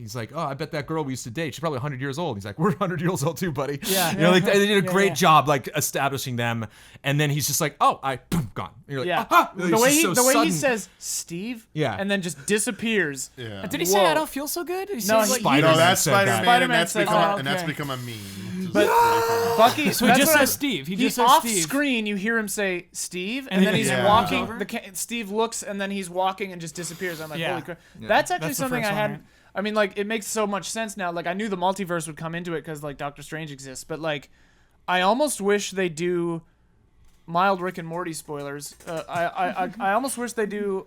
It'd be kind of badass if they pull a Rick and Morty where it's like, nope, this universe is just destroyed, and they just go to a different one and try to help that one. Like, if they just move into a new universe and, like, some kind of replacement. The six of them, the six that are around, just go and say, yo, Earth B, we're here to try to prevent what happened to us from happening to you. Because, like, you know, the thing you assume that's going to happen is, like, oh, Doctor Strange set up a time loop ahead of time, and they're going to go back and, like, stop Peter Quill from being a moron and punching Thanos in the face, and then everything is fine. Like that would... I don't see a way for any of that to be, like, satisfying. But, like, for this to count, for it to matter, for it to feel good, like, don't reset it. Don't bring them back. Just one more question. If they're going to retcon everything, do we retcon the dust, or do we get Gamora and Loki back? I don't think you get Or Gamora back. Gamora and Loki I think gone. if you died before the event, you know, that's before the snap. cross his before the fingers. Like, happening. I hate to kill like one of the women on Guardians, but you know, it was a powerful moment. You should stick to it. Well, and I mean, if you pull the, like, Universe B storyline, you know, then you have, like, our Quill, like, wants to be in love with this Gamora, and she's just like, who the hell are you, dude? Like, you know, you have that to mind, but, like, I don't know. It's been done, but I think the pre-snap deaths will stick, except for maybe Gamora, because I think Gamora is a unique case because it's tied to the Soul Stone. So they can do some weird wizardry with that. But I think everyone else has to stay dead. Which would just be Loki. And Heimdall. Loki, Heimdall, a lot of other, like, minor characters as well that they might yet to reveal that Thanos might have killed. But going off your thing that, like, saying, like, people did, assuming we stay, I forget who said it. Someone said the payoff for all this will not be a what if. Like, what if we went to, like, a different dimension, everyone lived there or something. Apparently, like, everyone's got to deal with the consequences of this. It didn't say, like, it can't be undone or something, but, like... this is, like, Marvel spokesperson or something? Yeah, I don't know if it was Feige or if it was Gunn who said it or something. They were interviewing one of them, and they said, like, they're going to have to deal with these consequences, and there will still be more consequences for anything they try and do, but we're not going to cop out of this, basically. There's no cop-out solution to this. And you were talking about, Brandon, about, like, everyone saw these people die. Let's say, like, let's start with Spider-Man real quick. I want to start there. They already have another Spider-Man movie on the docket, like, and, like, Guardians 3. Yeah, so, like, Black Panther 2. Holland has to come back, and it's very unlikely they're gonna set it in the past, because the first one took place only, like, 2 years before, or 3 years well, it's before. debatable. No one's really sure. They corrected it, actually, or even in the movie, but they said it's actually only 4 years after Avengers. Blah blah blah. But, like, it wouldn't really make sense if it was another prequel or anything like that. So, like, Holland has to come back, but, like, if they bring him back, I would hope they leave him with the knowledge that he did get killed. Yeah. And, like, he has an arc where it's like, he got killed, and now you're a teenager who has to deal with the fact that, like, if you're gonna play superhero, you can die, and you did. And like, can you go on with that fear, knowing that like you've dealt with the reality of being dead? Yeah. That's like a huge character arc for like a kid to have to get over, and that sets up like the next film perfectly. Whatever they do with the resolution. Same thing with like with Black Panther. Like, does someone else take up the black? We talked about Shuri a little bit. Like, we don't know what happened with her. There's some people think how much time is going to pass between this and the next movie. Right. There's a lot of different like theories out there. Does someone else take up the Black Panther mantle and trying to help Wakanda? And do we have if Shuri's Black Panther? Yeah, what if Shuri becomes Black Panther, and then like Charlotte comes back, and it's like, she's next in line for the throne. Holy shit. but like but if he comes back, it's like she's been Black Panther for 5 or how many for like years, 6 years or whatever. Like, dude, do what they if the swap? people, Like, yeah. What if the people who got disappeared are like aware of it somewhere? They're in that soul thought of that. realm, I and like, just thought of that. they're Yeah. That's a theory that So some the next people film have is too. split. So Yeah. you basically like you cut all these characters It's right like down the middle. the end of and Lost. They have to find each other and then get back together and somehow get back. So the few things I will say that are like there's some evidence out there. Like, there's been like set shots from the recording of He's New been Avengers sleuthing. and stuff. So nothing of this is like 100% fact. It just like leads up to stuff. Well, and they're getting better at misdirection too, which I really like. That is true. They could be like, oh, we know you're shooting these photos. like go ahead and shoot intentional these. leaks. Yeah, Like yeah. I love a good So, like, fake leak. I know. I hope they just Let me mess tell with you. us. I hope they mess That's with why I us love and those stuff, trailer for sure. swaps. Oh Yeah, yeah, like, dude, those are fake great. shit. Oh, Like yeah. some people So get cool. mad. So Like good. that shot wasn't in the movie. I'm like, good. Deal with it. Like yeah. I want make an entire fake trailer. For like sure. please. Yeah, getting tired Like of make an trailers entire spoiling fake stuff. storyline. Yeah. There's photos out there of Stark in Shield official Shield outfits and stuff, and he's Whoa. older, like a few years older and stuff. And he looks like Oh, he's they're like gonna go, like, grizzled military and police. stuff. Oh. There's a shot of Captain America in his original outfit alongside World War II vehicles and stuff like that. Whoa. So they're like, huh, why is that? And you draw your own conclusions from that as well. Flashback. Yeah, it could be a flashback. You know, you want to go with the safe answer and stuff. Time travel's risky, man. It's so time hard to travel, be yeah. consistent with that stuff. Yeah, we It don't makes know me the nervous. status of a lot of It makes characters. So me like nervous. Ant-Man and Wasp weren't in this. Well, that's something I was They gonna- have a film coming out. and they can manipulate the quantum realm. Yes. Which is like Which the gets new into that like super science timey-wimey kind of like the new trailer that particle this came physics. out today Yeah. actually talks about that they confirmed they're going into the quantum realm to try and Yeah. rescue original Wasp, Michelle Pfeiffer. And the description of the quantum realm is it's a realm that is not bound by time. Time Yeah. has no impact on there. So So like who clearly knows? that's gonna factor. Yeah, in. who knows that. But we didn't talk about like the resolution of the bonus scene that we were talking about with Samuel Jackson and Kobe Smulders, Captain Marvel, the beeper message sent to Captain Marvel, and like we got that film coming out next year. I mean, it's Yeah. said in the past, but like where's Captain Marvel been? Like I really don't want it to be like they contact her, she comes in and just single-handedly saves the day. Like Right. I want there has to be consequences. I personally, I don't know if anyone else agrees with this. A lot of those fade to dust characters are coming back. But I feel like more characters are going to either have to die or retire or whatever will be like removed from the roster. Well, I mean, if as, there's as any- a cost for this. if Because there's we're any talking like lesson- actors. We're talking like Chris Yeah. Evans and Like- and They want to be done. I feel like Yeah. Captain Iron Man America, or Cap has to die. Captain one or the America other. or Iron Man or has to One of real those dead, characters has yeah. to stand over the grave of the other. Oh yeah. Period. Yeah. Like, Well, but I like, think that is very if- core to if Marvel. there's- We've if- seen it in both instances. if there's like- any through line theme wise in this movie and the others is that good characters making the ultimate sacrifice is how you solve problems. So like I think that the people who didn't get disappeared are going to have to do something that requires them a huge sacrifice to undisappear some of the people Sure. who did get disappeared. yeah, and that Like would it's going to be a trade those would be the people, really. You're right, because it's because like they repeat several times we don't trade life for life. Yeah. Like that's what they're going to Oh, yeah. do. yeah, that totally makes sense. He's going to go for the head and miss and then they're going to trade life for life. I mean, it'll be interesting to see. I mean, there's all types of theories out there. But we don't know. Some Right. people think it might be the Avengers Forever arc, where they go through different times and multiverse stuff, where they're trying to assemble the best versions of each Avenger to deal with Dude, if they get deal with the Thanos situation. A-Force, like the all-female version. They could With do Singularity, get Singularity in there. that. They could definitely do that. and Hawkeye's coming back. So First time we've Hawkeye, seen Yeah! Hawkeye, that's the other thing I didn't talk about. Hawkeye will be Ronin. He'll be in his Ronin outfit. So he's gonna look like all like cool and even cooler and stuff. I don't know about this. What is this? Is this another set photo, or are you just saying Set that? photo, yeah. but okay. Ant-Man and Wasp. Wait to watch that. Like, Okay. I think it'll Pop be. up in there. They'll have information. Wasn't in the there. bad guy Sure. from Guardians 1 named Ronan? No, Ronan. R-O-N-A-N. Wait, really? Yeah. Whoa. But Hawkeye's But like, life is Hawkeye's a like, lie. like Ronin. Ronin, Yeah, like an they just said actual like Ronin. feudal Japan Ronin. Like, Yeah. Yeah. yeah.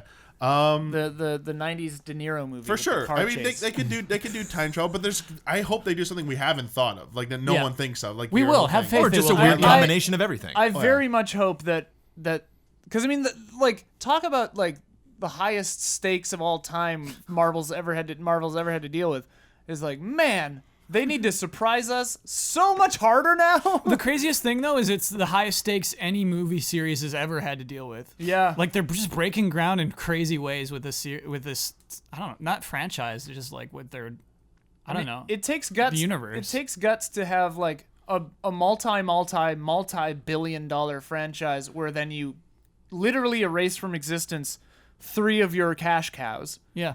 Like what? Yeah, and it does. It's gonna feel weird. Like imagine having those toys and you just have a Black Panther toy and you're like, what? I think the message that will be. I hope the message that All comes. these forth- parents have to explain this to their kids. Oh yeah, like think about kids who went to The go see parents this, have no too. idea. Yeah. They don't read the comics. Yeah. Like, he's coming back, right? Like, yeah, Timmy, sure. I was oh my talking about gosh, that. I was yeah. talking about that Get with a Marvel friend on the of phone. mine. You're bringing it back, right? My kid's Oh my freaking gosh, out. yeah. I didn't even think My about kid that. can't sleep. Yeah, I was like, talking about kids, a friend a friend of mine. I was like, if you're 7 years old and you've watched every one of these movies, Yeah. like think about how impactful this moment was. Oh yeah. You'd be wrecked. Like Jurassic. Well, Jurassic you're Park- 17 now. Jurassic Park changed my life. Like, That's why this has people are gotta be, comparing like- it to. Someone brought up like it's like this generation's Transformers the animated movie when like Yeah. Optimus Prime died. All these kids were like, no, Optimus Prime died. It's like now you get multiple of your heroes dying, and as like a kid, that's gonna be like, Yeah. holy crap. But the thing I do hope they do. It's kind of done in like the Nolan Batman trilogies that like these characters like can be the mantle can be picked up by anyone. Like anyone can some of these can step into the role and be a hero and step up. Like Captain America, someone else can be Captain. The comics obviously have established this, but like we can have someone else be Iron Man. We have someone else be Captain America. Like it's just the actors. It's time for them like to move on. We need like new arcs. We need new characters and stuff. And yeah, like I expect main characters to be dead. But I think we will see the heroes come back at some point in the future, just played by different people. Which Sure. would be nice. Yeah. Because it's inevitable. And right? that could actually Yeah. be. I want to like tie the bowstring around that. Like that could be the outcome of the next movie. Is that like, hey, something happens where things are changed, and like Tony Stark doesn't die. I mean, he's just been changed, and it's like, oh, someone else is now Iron Man. Like that, Yeah. Tony Stark was never Iron Man. I mean, that's or the something War like that. Machine arc, right? Yeah, but Something like that. Like they can do something like that. I don't know, but that'd be kind of poetic. I think like a nice send off. Like because we all expect them to die, right? Like oh, these people are gonna die and stuff. But there's always another way. I think they might give Iron Man the retirement out. Like he finally just gets to settle down. I with could Penny. see that. Yeah. Penny? Pepper. Pepper. Penny Pepper. is 007. Right. Pepper Potts. Here's the thing though is I would Money like Penny. I get the idea of just like restoring the characters, but like one thing I was thinking about while watching Black Panther is that just like this Earth is becoming so effed and like so unrelatable in the technology this Earth has, and then if half the people die and come back to life, and then half the people remember, like the Earth will be unrelatable. It'll just be this weird sci-fi planet where everybody is just scared of the other half dying, you know, and just like everybody knows about aliens, everybody knows about magic, and so it's going to be a really strange planet to just have like sit down and have a meal in. Well, that's a moment I really like it toward the end of Black Panther. Not a huge spoiler, but mild Black Panther spoiler. But you can assume. Yeah, sorry if you're not Black caught Panther. up. Like I I'm sorry. assume you've seen Black Panther, but We spoiled Civil War all over the I place. said the word Very- lost earlier, and someone's Yeah. gonna scream at me in the comments. Yeah. But those kids playing basketball in Oakland at the end, when that ship comes in, Yeah. he says like, "Oh, is it one of the like whatever ships?" Like Yeah. I don't remember the name of it, but like these kids just like alien ships showing up is just like part of their world. Yeah. Which I actually kind of liked. I thought that was cool.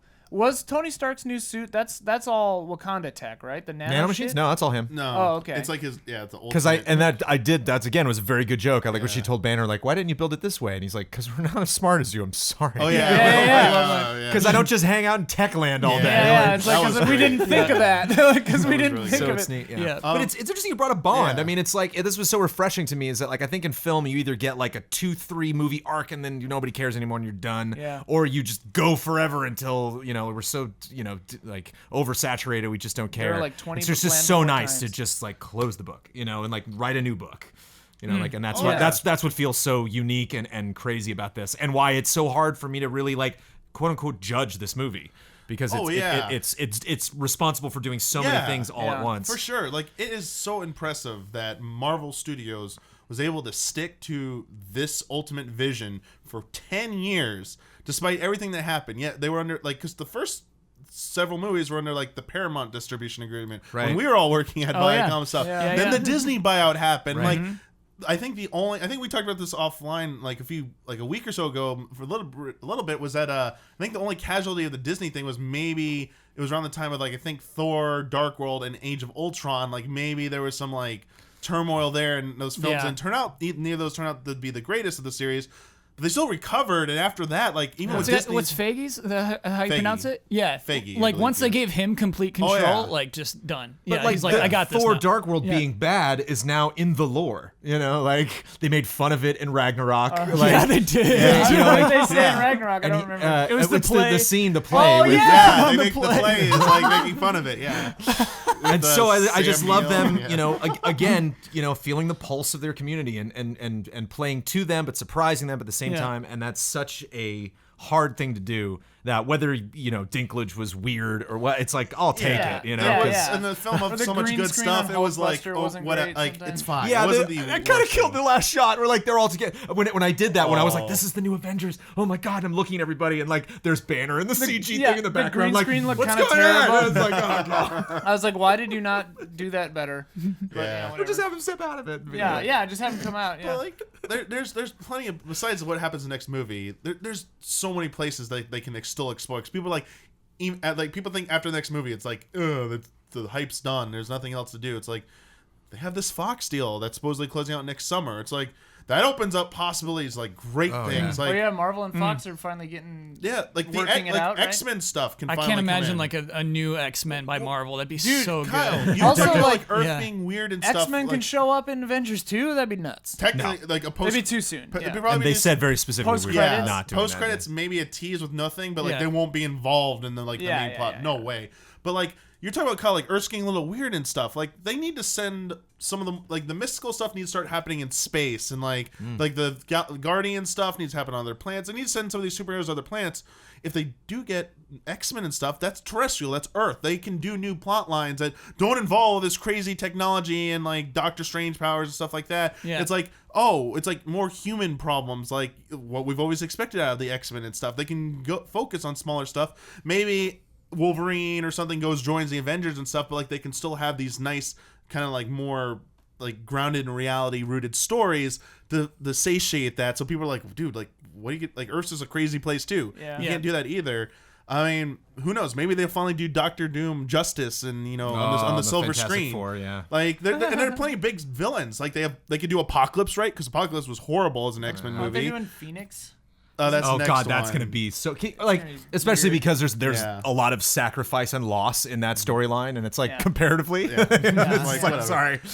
I mean, they have Silver Surfer, and Galactus can now be a part of this. Like, they have so many. If this goes through, it opens so many different possibilities, and like, it's starting to feel like the comics now. Like, they have all these crazy trajectories and these arcs they can go on now beyond this. As amazing as Infinity War and Thanos is, Yeah. there's like bigger stakes and stuff. I mean, it's potentially never to gonna come. stop. They're never gonna. Oh, I know. Something I hope they do for Phase 4. It'd be Phase 4 after next Avengers. What I want to see more of is because they're planning everything out way in advance. I want to see like Harry Potter 3 level, like you hear something off in the distance, you're like, what is that? And it doesn't pay off for 2 other movies. Like I want to see in like Captain Marvel 2, Doctor Strange just like phases through a wall in the background, like in like the 30s or something, and like you don't know why until like the 3rd Doctor Strange movie where it's like, oh, he went back in time to fix this one thing. I like it when it plays doubly as a joke. Like, that would be really funny. Yeah. The thing that I hate is when it's Batman v Superman, future Flash coming in a dream sequence and saying, Lois Lane, you need to save her. She's part of the future. No. Bye. It's like, That I hate. that's I want, going to pay off. It's like, Yeah, no, yeah. it won't. There's no way that pays I off. want, in a I want sense. stuff that makes no sense and Yeah, doesn't. You don't know what it Okay. is until later. You're like, oh, that's why he did that thing that Yeah. everyone on the internet's been talking about for 7 years. Yeah. Yeah. One thing I really hope they keep doing as I know they have all these, I was talking about these big characters, the famous ones. I still hope they continue to give like the smaller level super like comic book heroes like these chances because like Squirrel Girl. They've done Guardians. Like who thought they would be like this huge Not thing? even a huge comic book. Yeah, it's like Marvel knows how to turn these properties into good cinematic universes.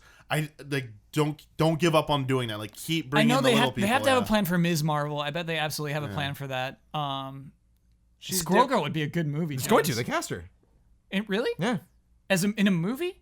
She's like the Honda gal, like the gal at the dealership that like, she's like, oh, I bedazzled my denim jacket like that, and I'm the only person watching these commercials. All right, I don't know if it's Honda. It's like there's some. I have literally no idea what you're talking about. Some series of commercials where people go into a dealership and there's this brunette there, and like I'm sure she's been in other stuff, but that's when I saw a cast. I was like, oh, it was the dealership guy. No, Jones. I think I saw the casting announcement. I think you're thinking of Verizon or Team of Phone. Oh, it's Verizon. You're right. Yep. It's a phone. But I don't think she was casted in movies. I think she's going to be in like a series, a TV series. All right. We don't know. Yeah, I'm sorry. I haven't followed up on Miss that Marvel one is yet. different Good place to from wrap up the Captain Marvel. Yeah, they're actually very Once we different. start grasping at straws. What are Captain Marvel's powers? So she basically it's like- Superman. So yeah, it's like flying and like so basically shooting beams. Oh, and Nova. Yeah, we don't know what Nova. Even though Xandar was destroyed, like we've never seen Nova, like the actual superhero. Oh. Could be just around and stuff. Like there's so many different things to do. Captain Marvel, Carol Sanders, right? Yeah. Summers? Sanders, I thought. Summers is X-Men or something. We right? don't know. Okay. Scott Summers is I think Cyclops. it might be her. Carol though, gets her powers because like she's a fighter pilot, and a Kree, one of the bad guys from Guardians 1. Yeah. Decides to help out Earth like in the past or whatever, like in the 60s, 70s, 80s. There's an accident, their DNA fuses, becomes Captain Marvel. And the comics is originally a guy. Yeah. And then it was a woman after a while. yes. Yeah. I believe it was Miss Marvel became that though, I thought. I thought they were somehow linked, but yeah. Yeah, Miss Marvel becomes the new Captain Marvel, but they're starting with her being Captain Marvel. So there won't be like maybe the film has it. But anyway, like new characters, Captain Marvel, brand new one coming next March. So like they could have been thinking about this, and like I love how they're keeping everything a secret. Like I don't expect to see a next Infinity War trailer or next Avengers trailer for like forever. Like it's last. Didn't you minute say they said at possible. Comic-Con they're like don't expect Comic Con's anything. just like we will give you a title. Yeah. Like goodbye. Like nothing else. Like don't expect stuff. I love this. Yeah. And they also said we're not giving you a Phase 4 timeline thing or anything like Yeah. that either. Yeah. Like we It's a did good at the idea. time because it made sense, but like we don't want to spoil anything. Like you're not getting that anymore. I It's love that's great. there are so Yeah. many things in this movie that I'm amazed didn't get spoiled before yeah. I went into it. Yeah. They did Oh, yeah. such a good job of I'm sure they have like a Marvel hit squad where it's like if you say anything, your house gets disappeared, you know. But like, yeah, I have a funny little childish question for you. Who in this movie would you want to be? Spider-Man. Cap.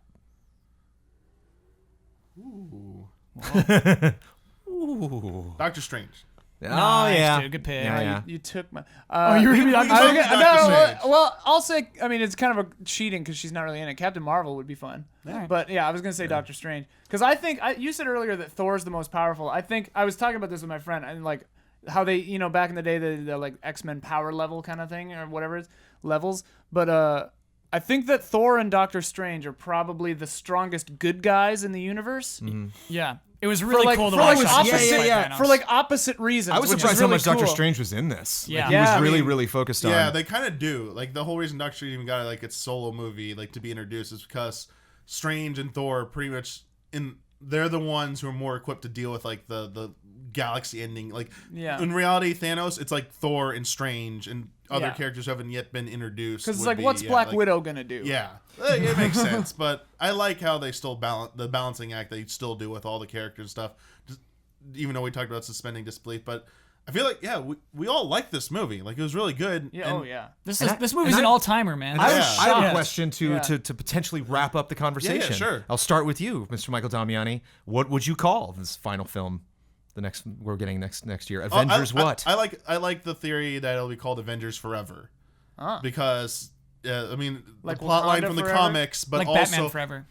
It's a comic arc, but also yes, Best like Batman. it means like what I was talking about. Like anyone can take up the mantle. Like the Avengers will always Sure. be around, no matter yeah, no matter okay. who's the Yeah, roster. We're still gonna be here. Like protecting the But Earth and galaxy. but when they reveal the font, Forever is all like weathered and cracked looking. Oh, I like that. Oh, when they did the dust Like- with the title. Oh, God! I was Yeah. like, oh, come on. I was like, yes, make me feel. Make me feel that.